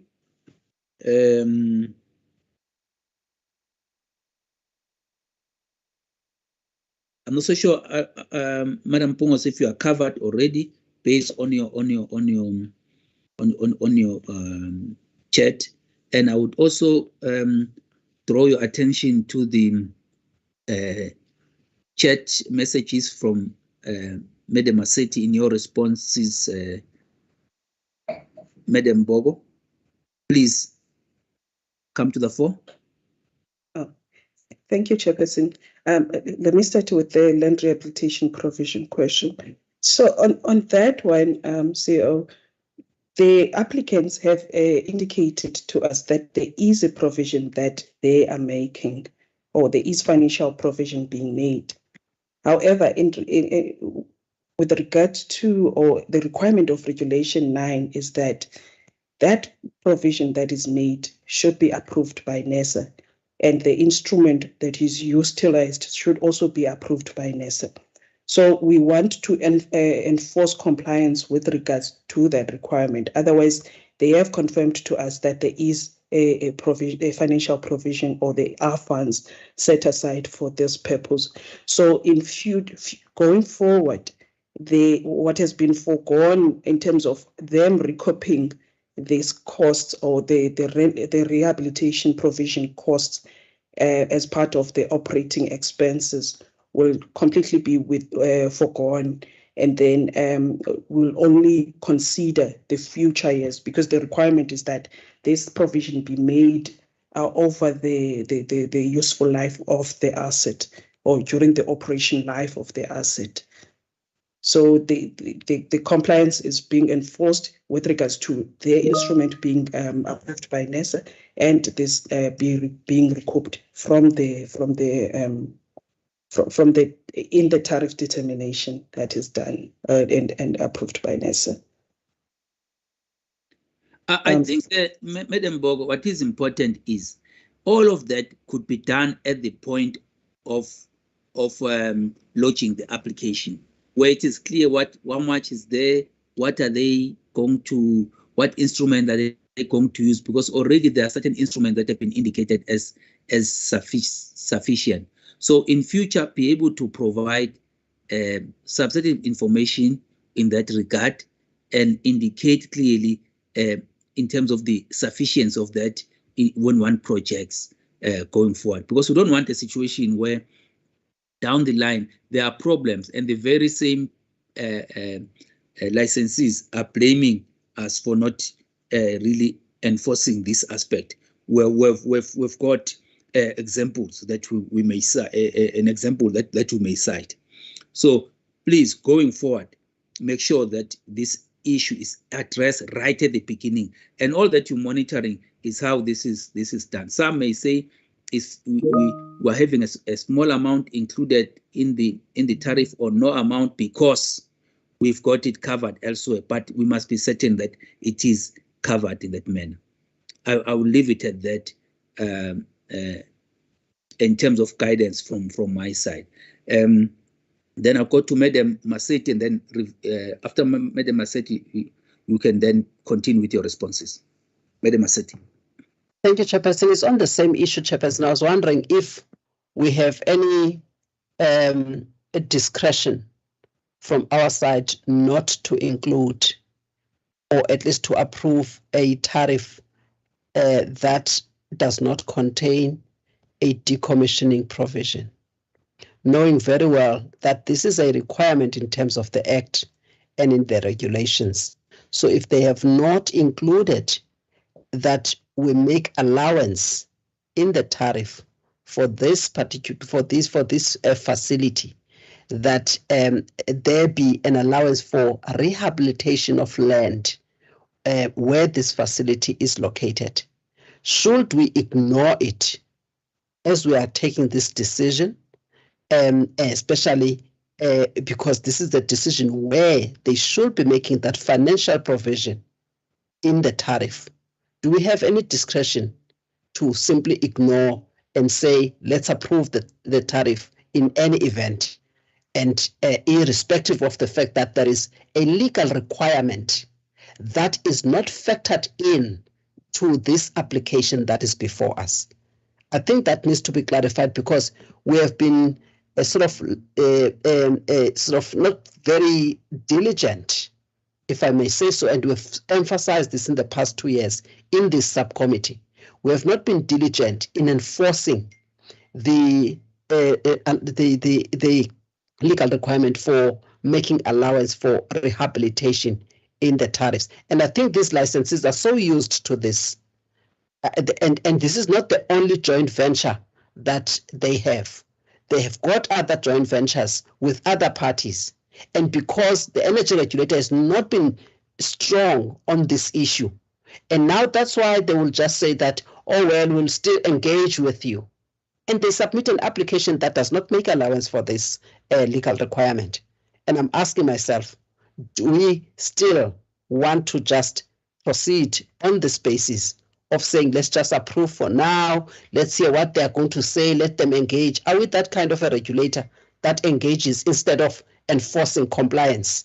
I think we need to take a decision, Chairperson, on this, because it will be, for me, I will have discomfort to continue approving a tariff that does not make allowance for land rehabilitation, as it is a requirement in terms of our Act. Thanks, Chair.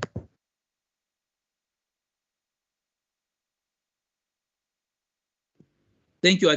Thank you, Madam Masetti. I think also invited Mr. Mbetsi as well as Chokwe, if they want to, just for them to weigh in terms of the legality, because in the past we've also been working on the instruments that we use in terms of providing guidance or having some kind of guidelines around that. And now that we have that in place, I'm saying that there is no excuse for us not wanting this upfront. And I note that we've come this far, and henceforth we should then take that hard line stance, Madam Masetti, to say, going forward, let this be part and parcel of consideration for the completeness of an application. And hence, I'm in my approach, I'm futuristic, without necessarily seeking to delay this one. But then the importance to do the follow-up, and to talk to the legality from our side, because we should not also be contravening our own legislation. You can then weigh in, Mr. Ditwani, and then Madam Boko. Quickly, please. Thank you, Chairperson. If we check our section 27 of the PPA, Chairperson, it does not make it obligatory for the energy regulator to seek for this issue relating to the rehabilitation. But what should happen is, if you put it as a condition in the license when you approve the license, you're going to be able to enforce it at the end of the license term to say, because of this condition, you need to do the rehabilitation in 1, 2, 3. But if you don't put it as a condition right from the beginning, you won't be able to enforce that at the end of the day. And putting it as a condition, it is not obligatory, because the legislation made use of words like may and must, but this time it's a may. It means there is still a discretion that needs to be exercised, which need to still be exercised with cautions there, Chairperson. It's not really obligatory, Chairperson. I thank you.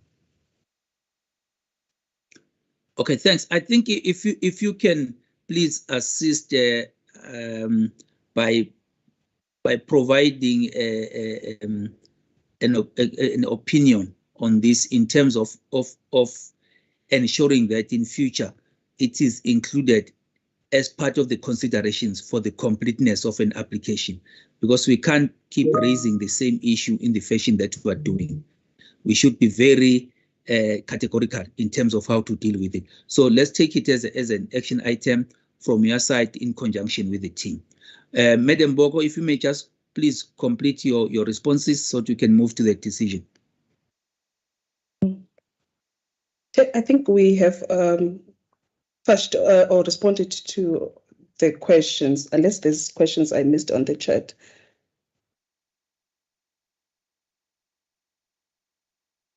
Yes, there are questions on the chat. Just speak to the Madam Maseti quickly, please. Thanks, Chairperson. Chairperson, there is an increase of about a significant increase of 32%. And that 32% increase is for operational expenses. The question is, what are those, or whether we have evidence of those, operations that led to this significant increase of 32%. That's number one. The second thing on to that question is, what do we do then in terms of ensuring that this licensee will embark on cost efficiency efforts or cost reduction efforts? Because we cannot have a situation where at one go or within a year we have a significant increase of about 32%. And thirdly, is this actual increase, I don't know to what extent we've verified that increase in the first place, or the things that led to that increase. Is this increase of 32% not used sort of as a way to compensate for the lower volumes and as well as the lower revenue on the part of these two licensees in this joint venture? That's what I wanted to understand, Chairperson.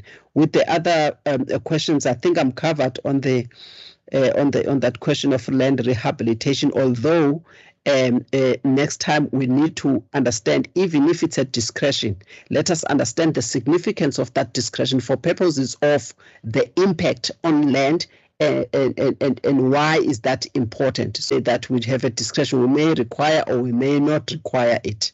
So we must be very clear why for us it is a significant issue for the regulator that land must be rehabilitated at the end of the activity and sufficient financial security be kept on that basis. Otherwise, we'll have a challenge, Chairperson, because you will not be in a position to enforce it for any licensee, including the Transnet one, by the way, Chairperson. And we have come across a number of challenges there. So this becomes an issue if we take just a stance that say they may submit or they may not submit. You know, that issue really needs to be looked into carefully. And then the last point is that one where I know that Ms. Mbongo said it's something that she may want to engage further on, but maybe outside of the meeting. But I think the gist of the question was around retrospective or approving retrospective tariffs, because even when we mention that the tariff is effective on the date of approval by the regulator, the fact of the matter is that if they applied that the tariff is valid from 1st January 2022, the fact of the matter is that they will apply that tariff and the tariff that we approve, and it becomes effective from 1st of January 2022, even if we approve it in July. And what do we do then? Do we even take an action to enforce compliance where they would have approved, they would have charged a tariff that was not approved by the regulator? Thank you, Chair. Thank you. Regarding the latter, what the team has started to do was to require that licensees also provide actual tariffs charged, and therefore look at the issue of compliance with the decisions of the regulator regarding tariffs, because it's a maximum tariff that is put forth, and then for them then to comply therewith. So that is how it is dealt with. I don't think that so far there has been a problem, particularly around that. It can be a question of saying, do we then have to say with effect from this date, just to make sure that there is no ambiguity around this issue? It should be something that maybe I think it must be looked at, because yes, it does give an impression that it can be backdated to someone else, but that has not been actually the case. I think the offline discussions, if for them to filter back here, if there's any significant input, they will also assist in terms of how really to craft that so that there is no ambiguity at all. May you, Madam Bogo, then just talk to the issue of that 32% increase in OPEX that has been referred to by Madam Masset? Then we move to a decision. Thank you, Chairperson. I'd like to humbly request the members to refer to page table 7, which is on P29. So that is where we depict the percentage increases pertaining to the operating expenditure. There, Ms. Vassetti, if you look at the projected increase, it's rather 6%. I'm not sure, ma'am, if there's something I misunderstood.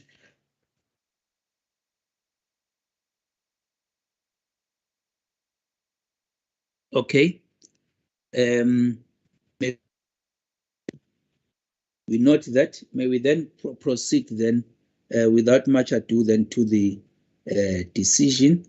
Chairperson, I accept. I'm sorry, Chairperson, I accept, but the significance of that increase, on the tariff itself, which is 32%, they say that it is mainly due to the operational expenses. That is the justification they've provided for that significant increase of 32%. That is, I think maybe they need to then enhance paragraph 12 of their submission, and also do the same in terms of providing the right context and evidence in the RFDs, Chairperson, with regards to the justification of the 32% increase. Thank you. I think that team, if you can note it as an enhancement, that talks to it's actually the contribution of that 16% and other small contributions that then result in the 32%. If that can be kind of clarified, it will assist. May we then please just move to the recommendation, which is on page 13 of 13. It's 13 of 36 for the green numbering, which is the Petroleum Pipeline Subcommittee approved the tariff of 20.31 cents per litre applied for by the applicants for the period 1 July 2022 to 30 June 2023, and approves the decision and reasons for decision document attached here to as Annexure A. By show of hands, if you support, subject to the enhancement of the submission and RFD as put forth. Thank you, Madam Massetti, Mr. Kumete, Madam Pungose, and Advocate Stole. This then concludes item 9. We're moving to item 10, which is the decision and reason for decision on the 2022-23 tariff application by Sasol Oil Pty Ltd for its petroleum storage facility located at Sinfields Road, Secunda, Mpumalanga Province. Over to you, Madam Bog and the team. Ms. Msomi will assist in introducing the submission, Chair. Thanks. Thank you, Chair. The purpose of this submission is to request the PPS members to approve the tariff of 149.68 cents per litre applied for by Sasol Oil for its petroleum storage facility in Secunda, Mpumalanga Province for the period of 1 July 2022 to 30 June 2023, and approve the decision and the reason for the decision document attached to as Annexure A. Tariff applied for by Sasol Oil is 149.68 cents per litre, and the tariff determined by NERSA is 147 cents per litre.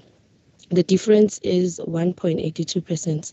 The main reasons for the difference are the difference in PPE values due to the different CPI values by both parties, the difference in corporate tax rates used by both parties. Sasol Oil used a corporate tax of 28% in its calculation, while NERSA used the prevailing cost corporating tax of 27%, and the difference in work values determined by Sasol and NERSA is due to the difference of corporate tax rates used by both parties in determining the cost of debt.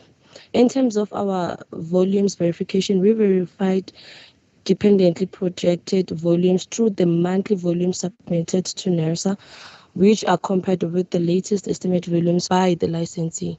It is therefore recommended that that the tariff applied for Sasol Oil for Secunda storage facility be approved. Thank you, Chair. Thank you. I think it's important even for the record to indicate that here, I know it's there in the submission and the RFD, but we need to be able to state clearly that this pertains to loop oil. These are loop oil tanks in terms of the product being processed.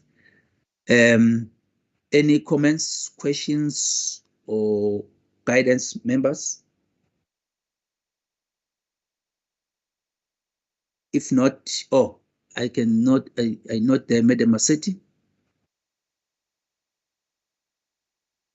Chairperson, mine is just on the tanks that that we have that we strike out on the regarding the tank details or the capacity. I just want to find out whether these tanks, because we say that they have been removed from the license, I want to it's just for verification and confirmation that these tanks are not part of the regulatory asset base of which this tariff is based on. So the regulatory asset base now should only entail the tank that start from that. I see the information is not confidential if one looks at table 1. So it will only include the tanks from 13 to 17, and only for that capacity that is available in the market, such that all of those other tanks are not, or the cost associated with those are not part of the tariff or the cost that are included in the asset, in the regulatory asset base. That's all, Chairperson. I just wanted to make sure that that is not the case. Thanks, Chair. Thank you. Madam Somi.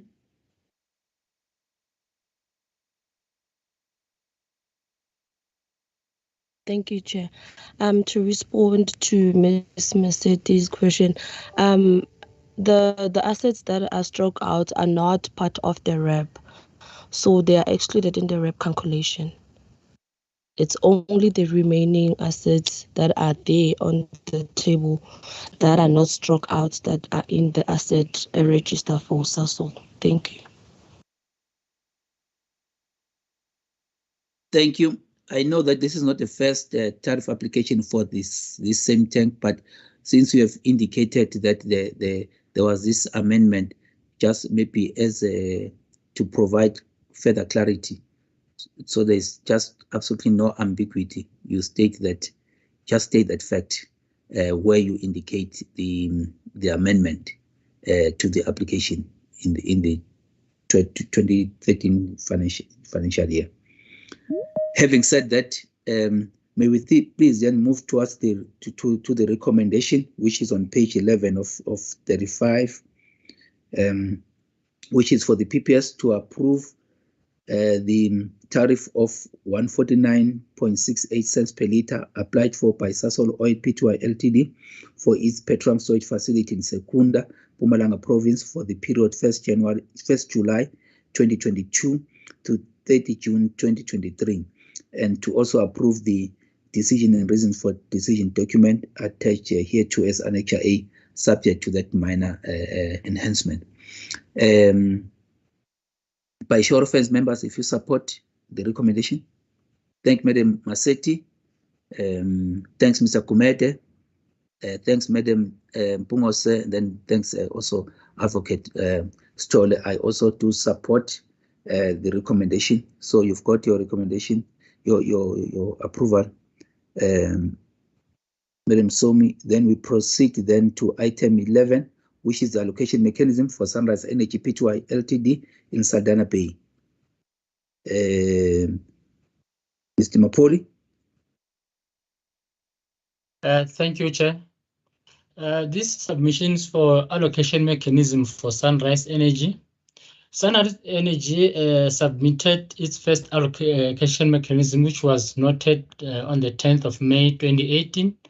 However, Sunrise decided to submit a revised allocation mechanism with the aim to inform the energy regulator of its updated policies and to further promote fair and competitive access to prospective users of Sunrise Energy Terminal in line with open access requirements. The allocation mechanism was assessed for completion, and it complies with the regulations as it was previously noted, Chair. However, the regulation is silent on the amendments of this allocation mechanism once it's approved. The practice was to acknowledge the allocation mechanism and also update the documents on the website previously. As said, that Chair, we recommend that the committee note the allocation mechanism as submitted by Sunrise Energy, a revised allocation mechanism for Saldanha storage facility, and also approve the publication to NERSA website. Thank you.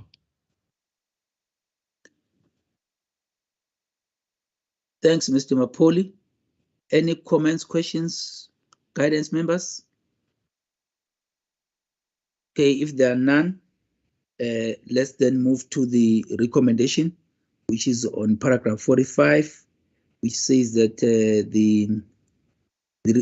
is recommended that the Petroleum Pipeline Subcommittee notes that Sunrise Energy Pty Ltd has lodged its revised allocation mechanism, which is version 2, with the energy regulator for its petroleum storage facility, which is located at Saldanha Bay in the Western Cape Province, as required by Regulation 3, Subregulation 6, and Subregulation 8 and Subregulation 9, and approves the publication of the allocation mechanism on the NERSA website. By show of hands. Thanks, Mr. Kumete, Madam Masetti, Advocate Stolle, and Madam Pungose, I also do support. This then concludes item 11. This then brings us to the close of our open meeting.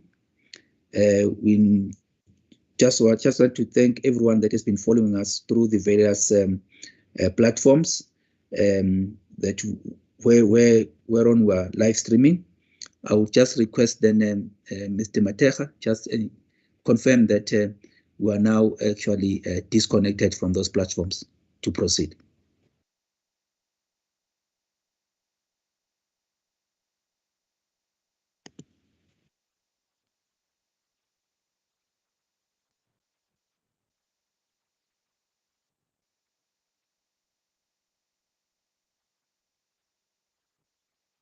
Mr. Mateja, are we disconnected now?